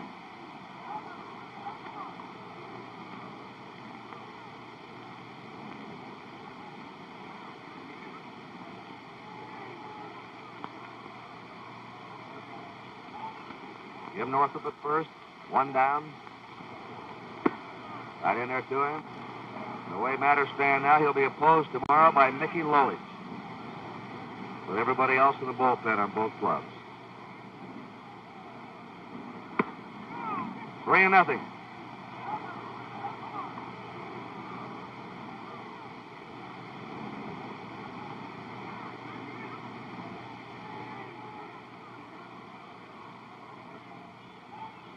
Give Northrop at first. One down. Right in there to him. 3-2. The Tigers leading 13-0.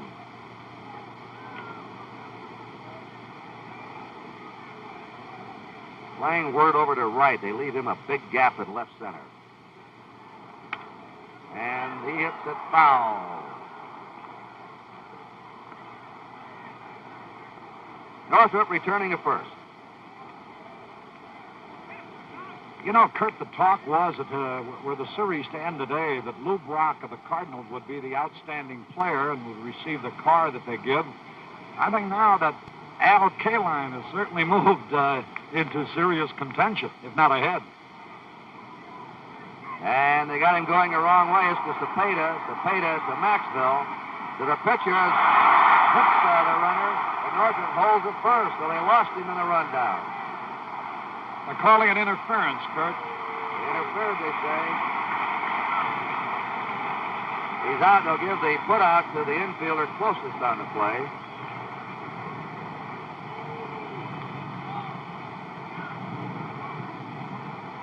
Here's the slow motion replay on it. Just Carlton has him picked off. There's Cepeda giving it to Maxville.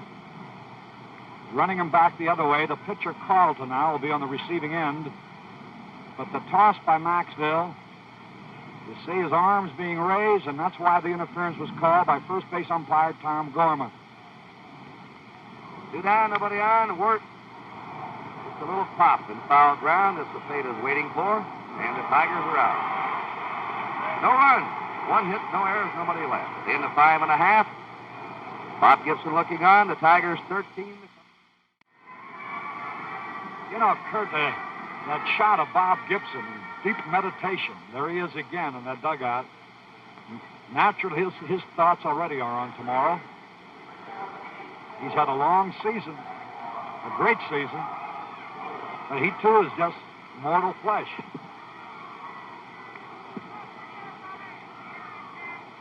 He's allowed 1 run in these 2 games. He's won 7 World Series games in a row, an all-time record. Bobby Tolan now is batting for Carlton. We'll have another Cardinal pitcher in this game in the 7th. Bobby Tolan. Ball 1 to him.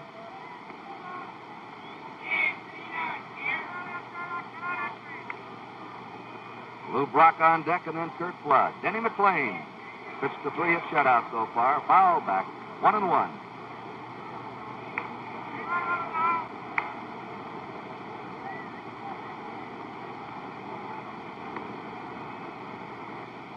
There's Brock. Bobby Tolan is a cousin of the late Eddie Tolan, the gold medal winner in the 100 and 200-meter dashes in the 1932 Olympics. Lives in Los Angeles. He was a star pitcher at high school at Fremont High in Los Angeles. Now he's an outfielder. 1 ball, 2 strikes.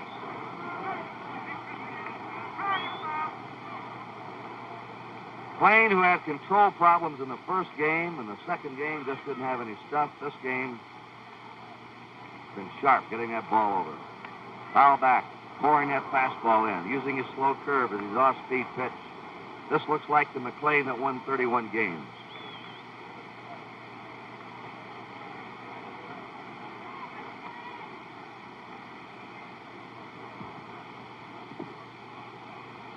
A 1-2 delivery. There's his slow curve, and it's popped up, racing over toward the seats as Cash out of play. Right in back of the commissioner's box.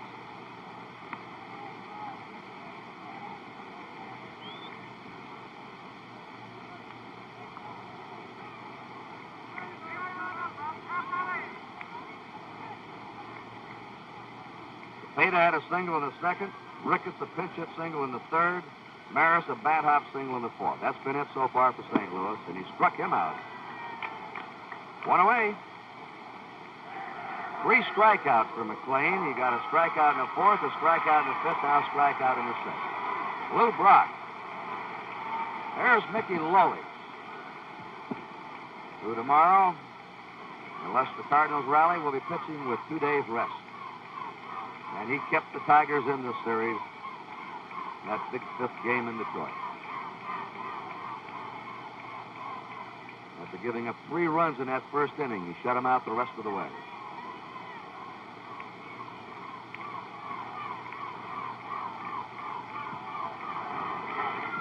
A ball. You know, Harry, I don't believe he's pitched with 2 days rest all year, but he should be fresher than Lombard, who had to pitch the last day of the 1967 season to give the Red Sox the pennant. Of course, the Tigers winning easily. None of their staff was under strain there in the month of September. That's true. He certainly looks fresh enough right there, doesn't he? And strong. A great pairing for tomorrow if it ends this way here today, Kurt. You know he's watching the game on television right now, Kurt. Have a monitor down there, huh? Watch the rerun. A 1-1 pitch. Foul back by Lou Brock. You know, Kurt, those ball players sure love to scout the umpire's work during the game. Well, as Harry pointed out, Brock or Gibson looked like a shoe-in for the star of the series. Now, Kaline has 11 hits. Brock has 11 hits. Kaline now leads the series in RBIs. Kaline got the big hit in the 7th inning. Day before yesterday in Detroit with the bases loaded. The hit that put the Tigers out in front. He's had 3 hits today and 4 RBIs. Bounding ball to second. Bad hop. on, his 12th hit. So he leads the series now in base hit. And he has a chance, and even though they're 13 runs behind, he had a chance to break the World Series stolen base record. He tied his own record this year with 7 that he set last year. They're already yelling, go. Yeah, with the Cardinals 13 runs behind for the St. Louis crowd, they want to at least have the satisfaction of seeing Brock steal that base. Of course, Bob Gibson and Mickey Lolich will have a shot at that outstanding player record. In there for a strike to Kurt Flood, who's lined to short and flied to right. 13-0, the Tigers leading. Cardinals batting last of the sixth. Now let's watch Brock. Foul back. Brock sometimes gets accused by the opposing players of running when he shouldn't be running, when the Cardinals are way ahead or way behind. He says, listen, the best thing I do is steal a base. Why shouldn't I? Does a hitter go up there and try not to hit a home run if that's the best thing he does? He's an offensive player. Foul again out of play. 0-2. He's given no indication, Kurt, that he intends to try to steal. He hasn't taken the daring lead that he usually does.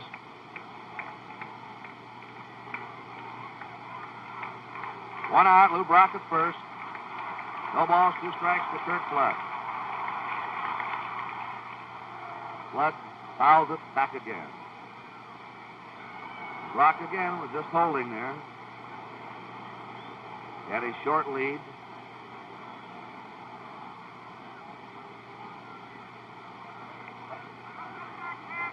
The trio is Cash, Brock in the middle, and first base umpire Tom Gorman.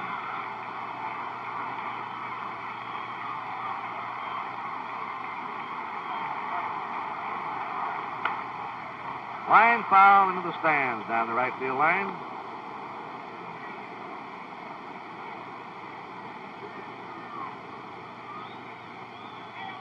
The all-time series record for most base hits is 13, held by Bobby Richardson. Rock has 12 and K-Line has 11.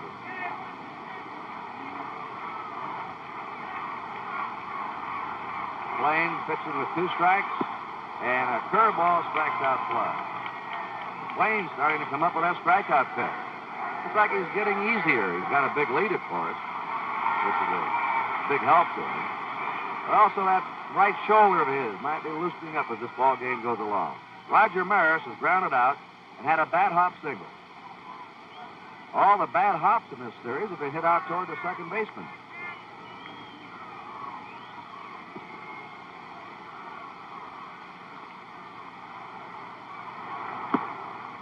Last ball is too high, 1-0. 13-0, Tigers ahead. Cardinals have 2 out, Lou Brock at first. K-Line and Brock now are the only players in the series who have hit safely in each game.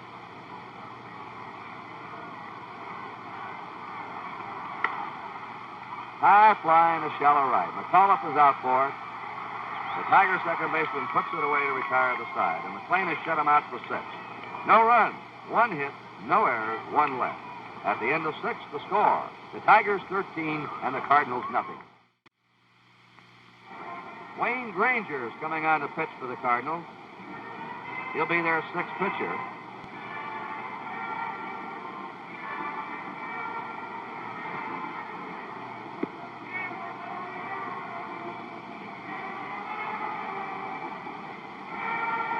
They have that monitor down in the Tiger dugout, and Lolich has been fiddling around with it for a couple of innings, having some trouble getting it to work. Now it's working, we understand. And here's a little... They put a message on it. Yeah, we had a message just for Mickey to see down there. It says, I love you, signed Bob Gibson.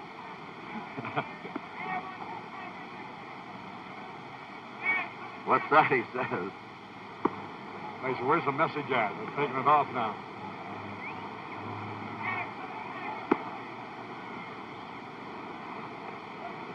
Denny McLean will start it off with the Tigers in the 7th.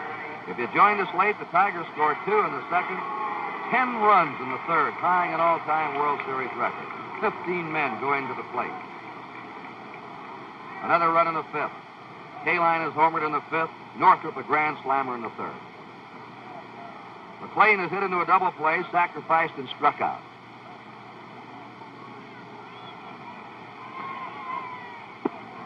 Strike to McLean. Wayne Granger, his first series game, he won 4, lost 2 during the season. An earned run average of 2.25. He's 24. He was born and still lives in Springfield, Massachusetts. Strike 2. 0-2.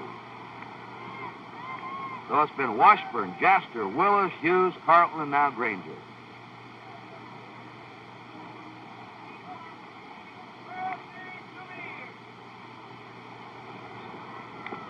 Fouls are back.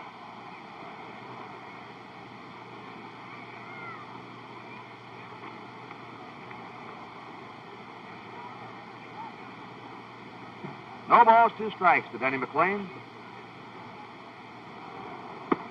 Outside, 1-2.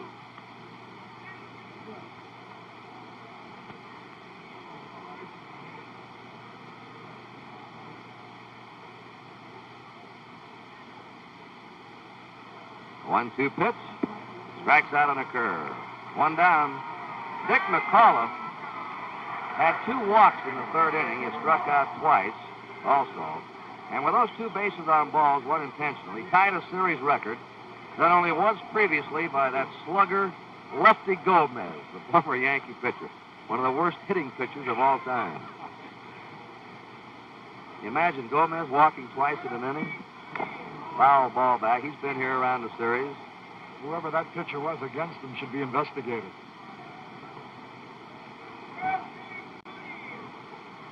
Tigers are leading 13-0 in the 7th. 1 away, bases empty. We're right now at the top of the Tiger batting order. What an entertaining man, that Gomez, Kurt.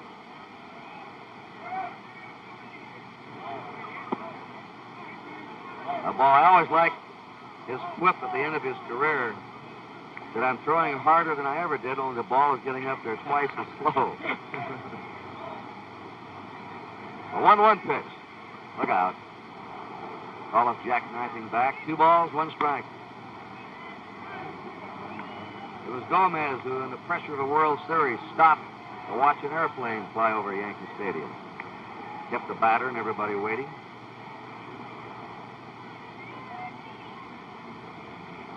The 2-1 pitch. 3-1.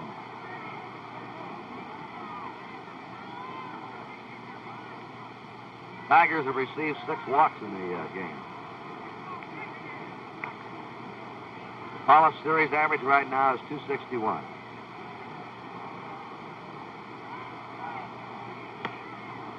Oh, he's on. That's his 3rd walk in the game, the 7th for the Tigers. Mickey Stanley will be moving in. He's fly to right, single, wrapped into a force play and grounded out.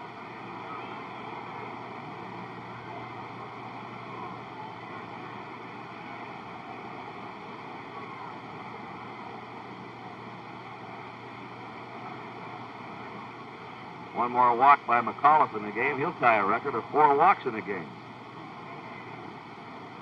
1 away, runner on first. A ball.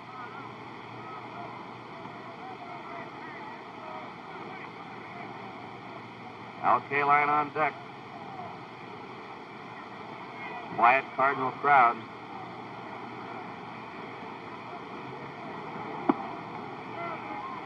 One and one, much like that Tiger crowd last Sunday when the Cardinals won 10-1. Yeah, you can't get too excited when your home team's 13 runs behind, Kurt.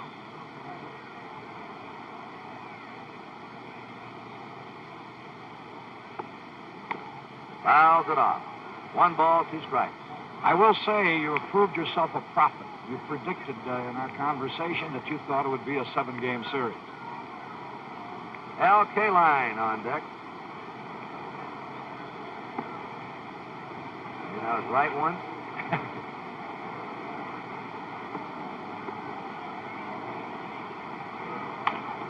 There's a ground ball to short. Maxwell plays it to Javier. His quick relay to first. They've got a double play.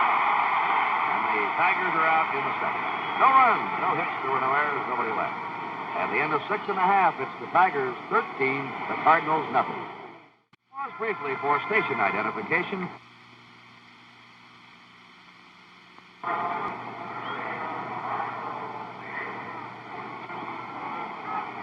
Kurt Gowdy, Harry Carey, Tony Kubek. Light rain starting to fall in St. Louis. And Orlando Cepeda will start it off for the Cardinals. He'll be followed by Tim McCarver and Mike Shannon. Denny McLean pitching the shutout. A high fly again to K-Line. And there's one out. Let's see. 1, 2, 3, 4, 5, 6, 7 put out for K-Line in right field. Al, let's take a look at a record for putouts by a right fielder in a World Series game. It proves that McLean has his stuff, which is obvious anyhow. That high, good riding fastball of his, making him hit the ball in the air. Tim McCarver is line to right, struck out. 13 0, Tigers ahead. The line shot, K-Line coming on. He can't get that one. Fields it on a hop. A single for McCarver. That's the 4th hit for the Cardinals.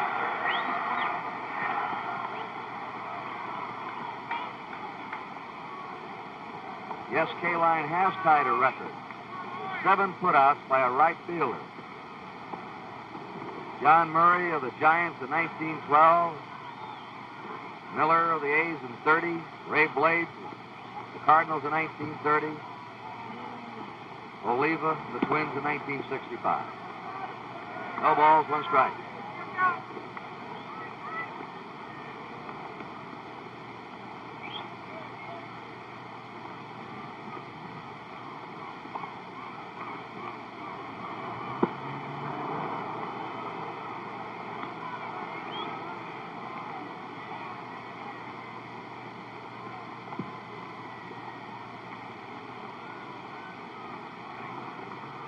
That's 6. Let's double check that.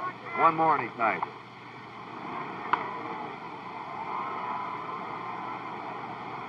No balls, 2 strikes.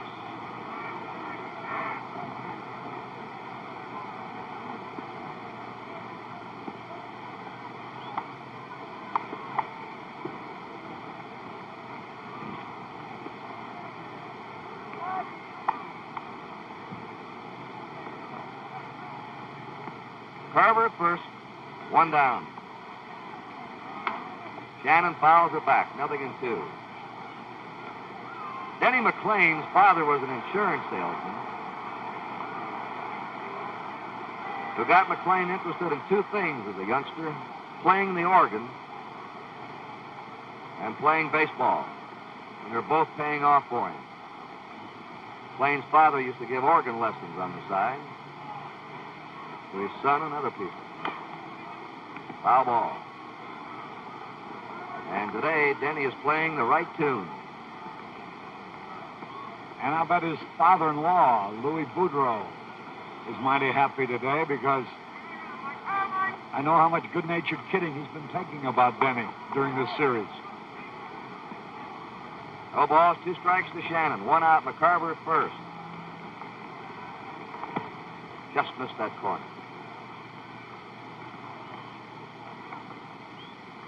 Umbrellas are up, light rain falling. We had rain off and on all morning. The game was delayed about 10 minutes from starting.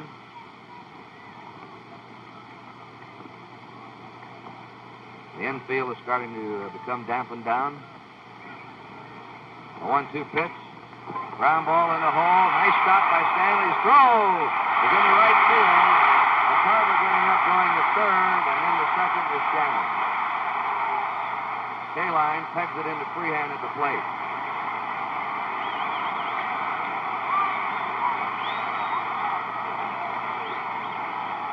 This is the first time the Cardinals have had a man to third. It's an infield hit for Shannon. An error on Stanley, who's thrown to second. I think that's only the second error by Stanley in the series, and each time it's been after he's made a fine play to his right.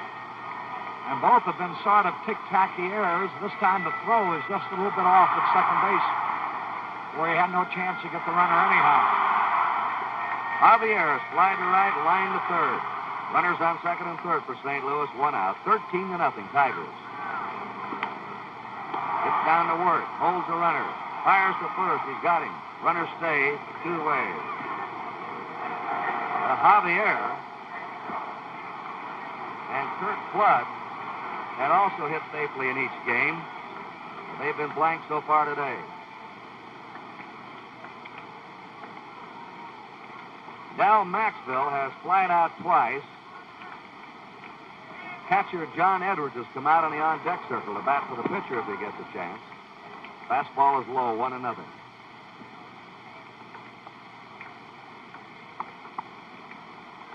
Thus, the Cardinals rally Game 7 tomorrow. A ball, 2-0. We'll be on at 1:30 with World Series report. That's Eastern Time. It's Lolich against Gibson tomorrow. Things go the way they are right now. There's a fly ball to K-line. This will tie the record. There's his seventh try. No runs, 2 hits. There was 1 error and 2 left. At the end of 7, Tigers 13, Cardinals nothing.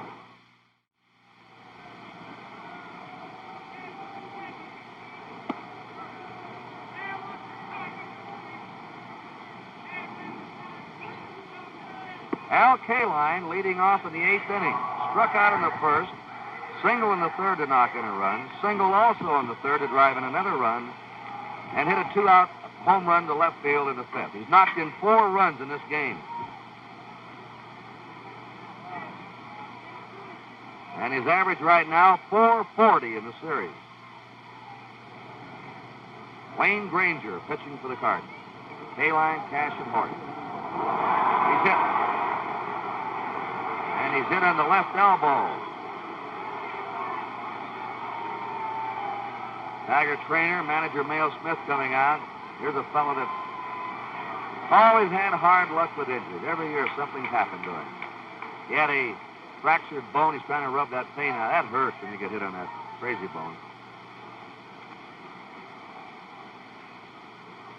With this big lead,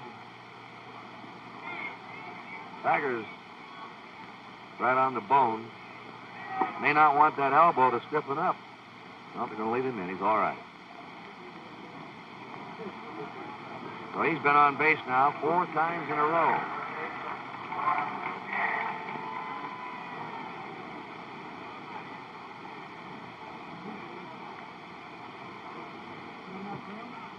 Kaline's now been on base 6 times in his last 7 up.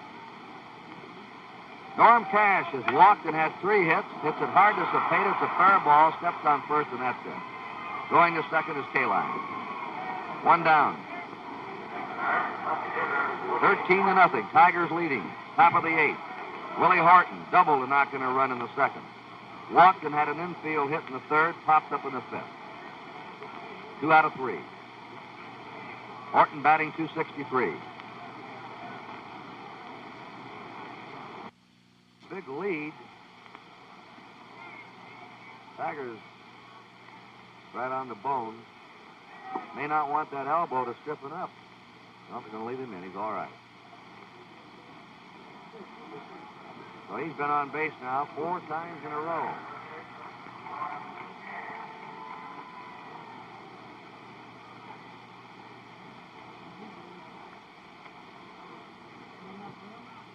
Kaline's now been on base 6 times in his last 7 up. Norm Cash has walked and had 3 hits. Hits it hard to Cepeda. It's a fair ball. Steps on first, and that's it. Going to second is Kaline. 1 down. 13-0. Tigers leading. Top of the 8th. Willie Horton doubled to knock in a run in the 2nd. Walked and had an infield hit in the 3rd. Popped up in the 5th. 2 out of 3. Horton batting .263.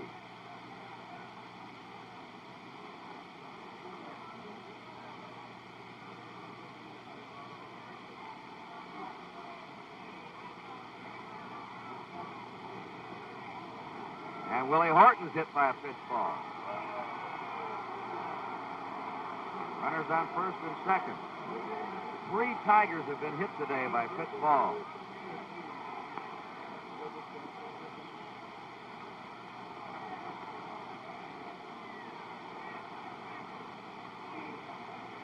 They've had 7 walks and 3 hit batsmen. Jim Northrup struck out, hit a grand slammer in the 3rd, flied out in the 3rd. That was the inning. The Tigers had 15 men up and singled to right in the 6th. To the box. To Maxfield for 1 over to first for the double play. 1-6-3 on that one. No runs for the Tigers, no hits, there were no errors, 1 left. At the end of 7.5, Detroit 13, St. Louis nothing.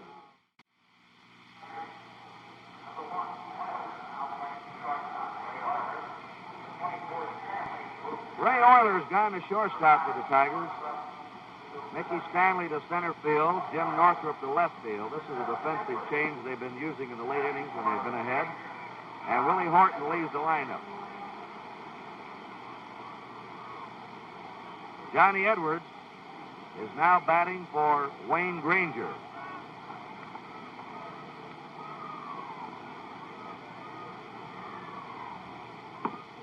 Playing high with his fastball, 1-0.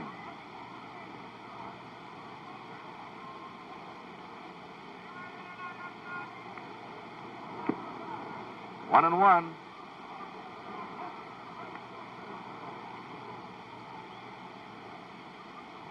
First time we've seen Edwards at the plate. Been an outstanding backup catcher. Hit .239 during the season. Fouls it back, 1 and 2. He had 3 homers this year and 29 RBIs. The Cardinals bench. One of the big reasons why they've run away with the National League pennant the last 2 years.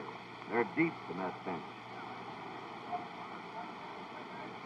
They can rest their players. Injuries haven't bothered them. Foul ball back. They've got those pinch hitters to come up in the late innings. Edwards played with the Reds in the World Series in 1961. A steady rain coming down.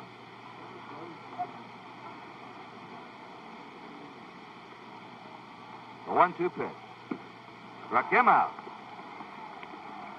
Well, McLean's sailing along here with a 6-hit shutout. Lou Brock has bounced with the pitcher flying out and single. 1 out of 3. World Series average of 500. He came into this game with a lifetime World Series average of 400, which is the highest ever compiled by a player.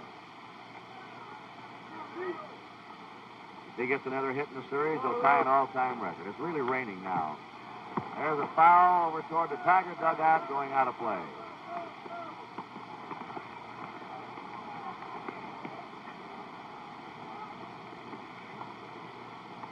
So games 4 and game 6 have been played with bad weather.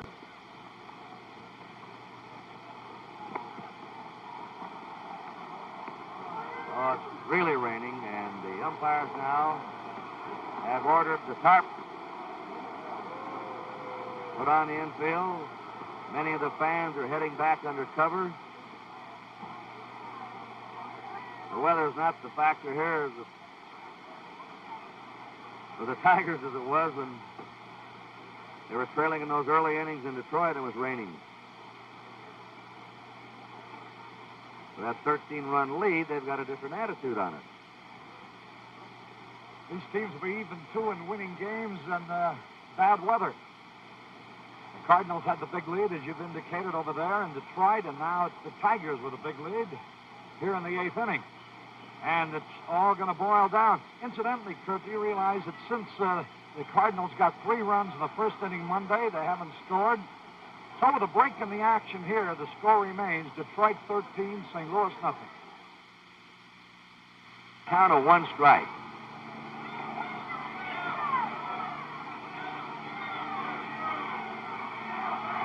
A 49-minute delay. 49 minutes. Strike 2. Once again, Brock in this game has bounced to the pitcher, fly to right, and single. Batting .500 in the series.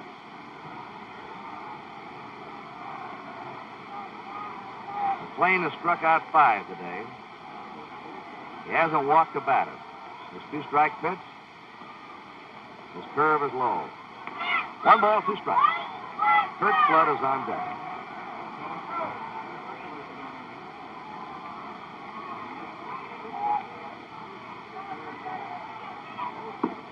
Struck him out on a high fastball. Number 6 for McLean.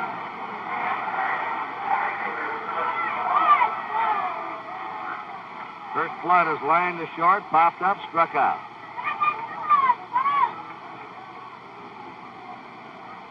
Cardinals have 2 down here in the 8th inning. Nobody on.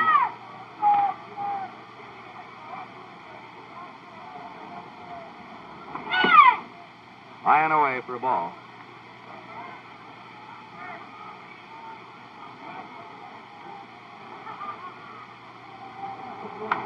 Fouls it back. 1-1 to Flood. Flood batting .261 in this series.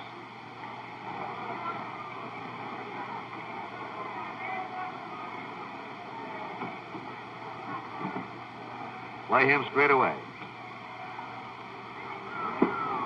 Curve drops in. Strike 2. 1 ball, 2 strikes. Kurt Flood, the most consistent hitter for the Cardinals all year.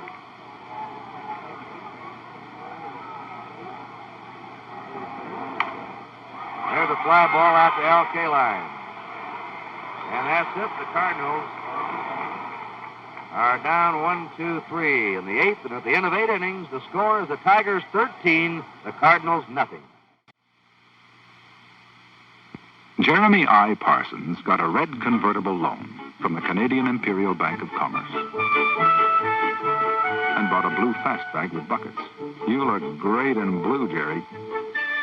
On the other hand, Wilfred S. Hughes got a Commerce red convertible loan and bought a beige sedan.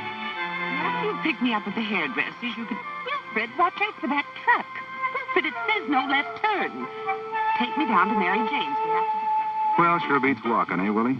Meanwhile, Miss Charis B. Holmes got a Commerce red convertible loan and bought a pickup truck. How do you like them apples, eh, Charis? Wouldn't you like a Commerce red convertible loan? You might even get a red convertible. Whatever you want, from cars to cameras, boats to broadloom. Get it with a bank plan loan from the Canadian Imperial Bank of Commerce. You'll find it easy to arrange. Just talk to the man at the Commerce. Mel Nelson becomes the 7th Cardinal pitcher of this game. I want to remind you that next Sunday, NBC Television will present AFL football in the first games of their weekly Sunday doubleheader. Houston Oilers will be playing the Boston Patriots at Boston, and Denver will be at New York, Shea Stadium against the New York Jets. In the second game, it'll be San Diego at Oakland and Cincinnati at Kansas City. The second game will be out in Oakland with Kyle Rote. It should be quite a game. The San Diego Chargers and the Oakland Raiders. 7 pitchers by the Cardinals, 8 used by one club in a game is the record. The Reds against the Yankees in 1961. And the Cardinals last year against the Red Sox.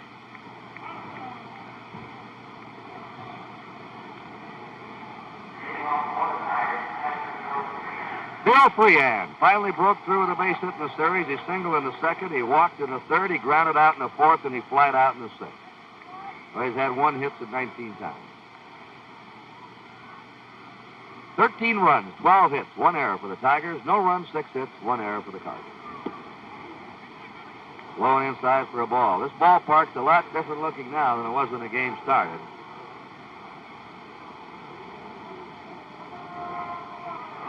A lot of people have left. A high fly in the shallow left. Maxwell going out, the shortstop calling for it. 1 down.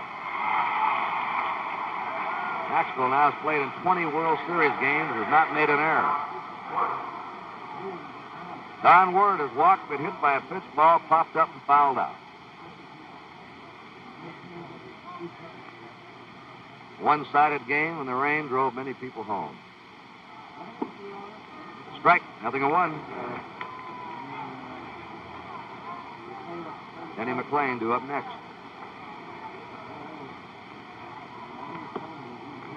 A ball, 1-1.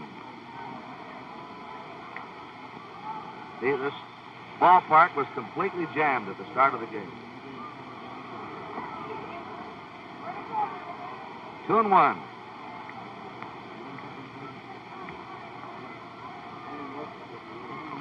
The ninth inning. Tigers have one out, nobody on.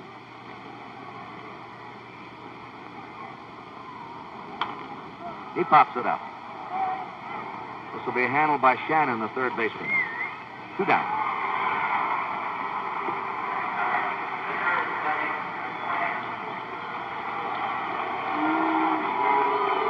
There's a view of one of the empty seats here now. That was quite a steady rain, Harry.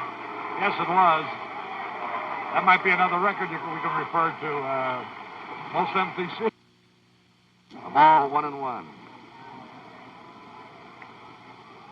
See, this ballpark was completely jammed at the start of the game. 2-1.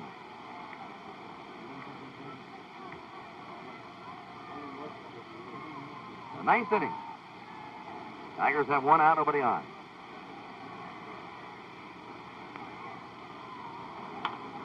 He pops it up. This will be handled by Shannon, the third baseman. 2 down.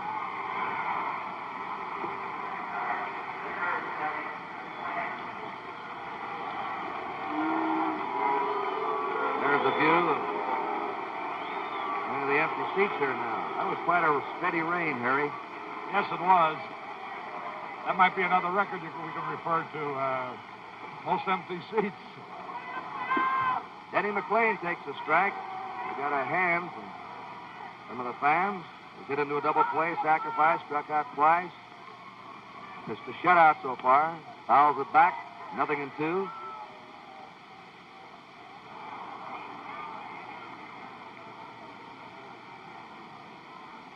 Good boy. Tigers leading 13-0. Well, it didn't take Nelson long to get the Tigers out in the top of the ninth. So at the end of 8.5, the score, the Tigers 13 and the Cardinals nothing. Yes, sir. Up periscope. Up periscope. Bearing 150. Ship ahoy. You've got Dodge Fever. Man, that's Monaco.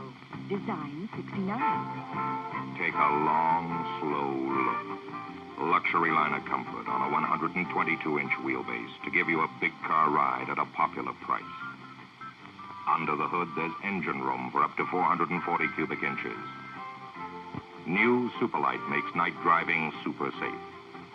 Concealed windshield wipers keep the lines clean as a clipper ship. Inside, you're in command, in first-class comfort. Dodge is turning up the fever now. Get your cure for a new Dodge Fever now. Dodge Fever at your Dodge dealer. Winners. Roger Maris has grounded out at a bad hop single and has popped up.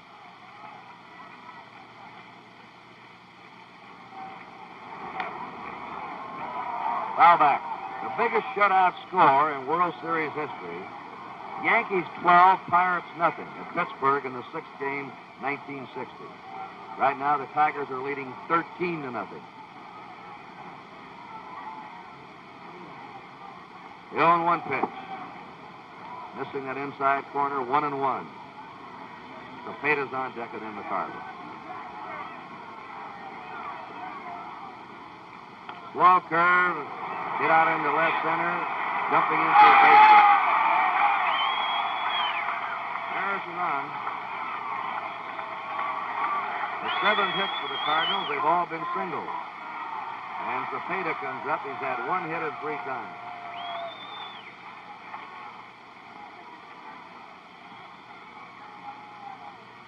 Only twice in this game have the Cardinals had their leadoff man on in an inning.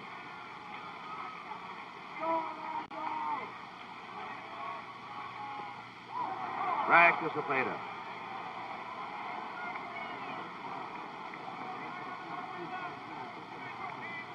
Detroit 13, St. Louis nothing. Last of the ninth inning.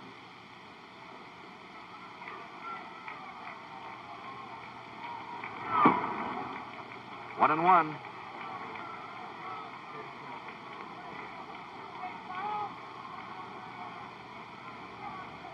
Denny McLean, as usual, with that cap tugged down over his eyes.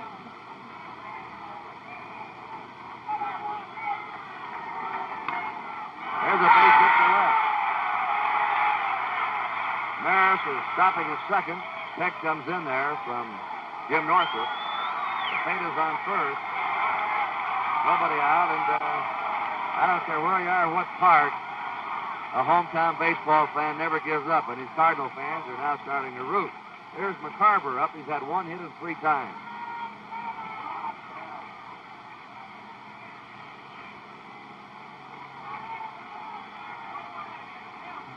A breeze has sprung up now and is blowing from home plate out towards second. We had no breeze when this game started. Ball one.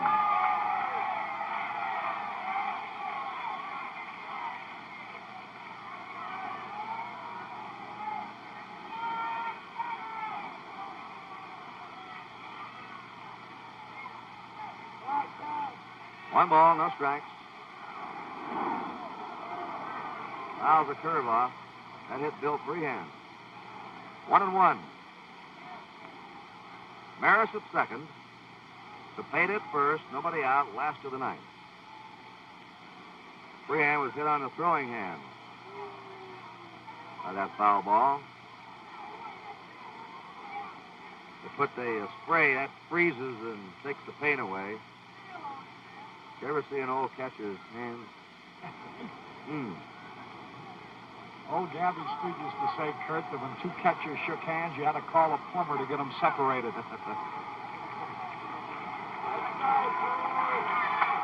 One ball, one strike.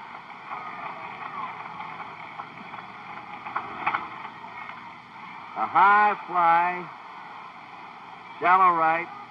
Norm Cash, they call the infield fly rule. The runners advance at their own risk. The batter was automatically out.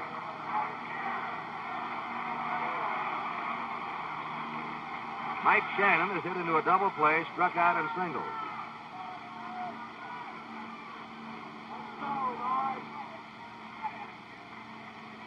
Gibson had a shutout in the opening game. McLean's trying to get a shutout in this one. Tigers 13, Cardinals nothing. And there's another pop-up on the infield. And once again, the infield fly rule is called. The batter's automatically out. 2 down. The last Tiger pitcher to pitch a World Series shutout was Bobo Newsom. Old Bobo. In 1940 when he beat the Reds 8-0.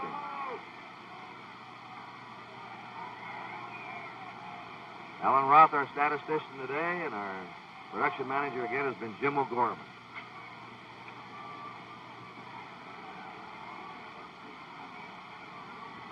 Two down. Runners on first and second. Julian Javier. A strike. He and Flood have hit safely in every game up until this one. They've been blank.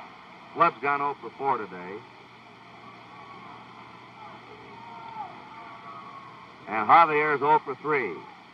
Kaline and Brock have hit safely in every game. Foul back. McLean is 1 strike away now. 0-2 to Javier.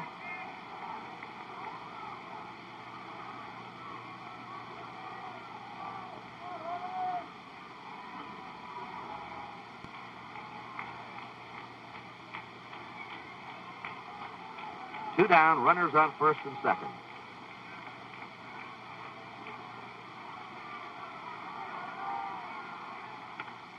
Line drive, and McLean loses his shutout. Coming in to score is Maris. Now 13-1. And Javier has had a base hit in all 6 games.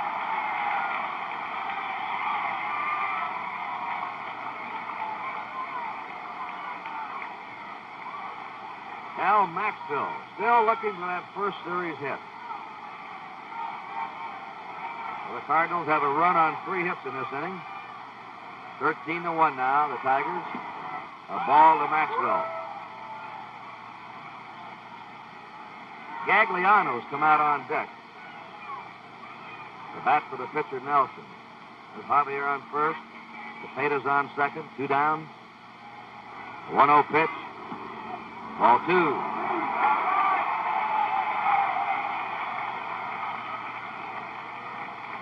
Bill Gagliano.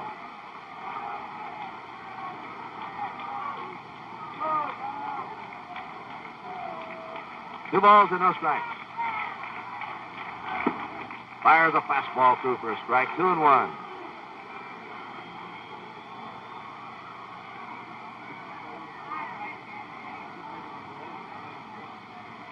Doing these World Series games on the NBC Radio Network has been Ernie Harwell, Jack Buck, and Pee Wee Reese. I understand they've done a great job. Foul back, 2-2.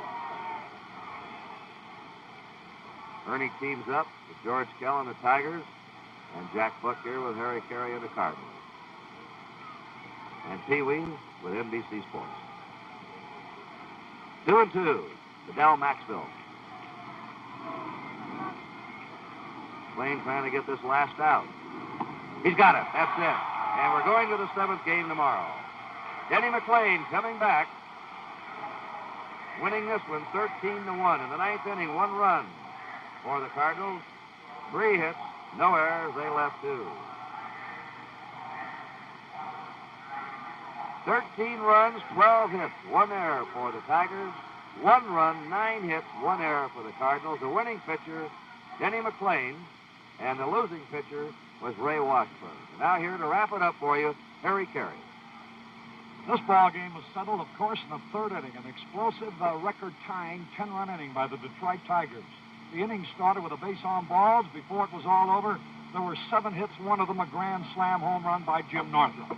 With that kind of a lead, Denny McLean, pitching great baseball, scores his first victory of the series, 13-1. There it is, Gibson and Lolich tomorrow, and this game is authorized under television rights granted by the Commissioner's Office solely for the entertainment of our audience. And any publication, reproduction, or other use of the pictures, descriptions, and accounts of this game without the express written consent of the Commissioner's Office is prohibited.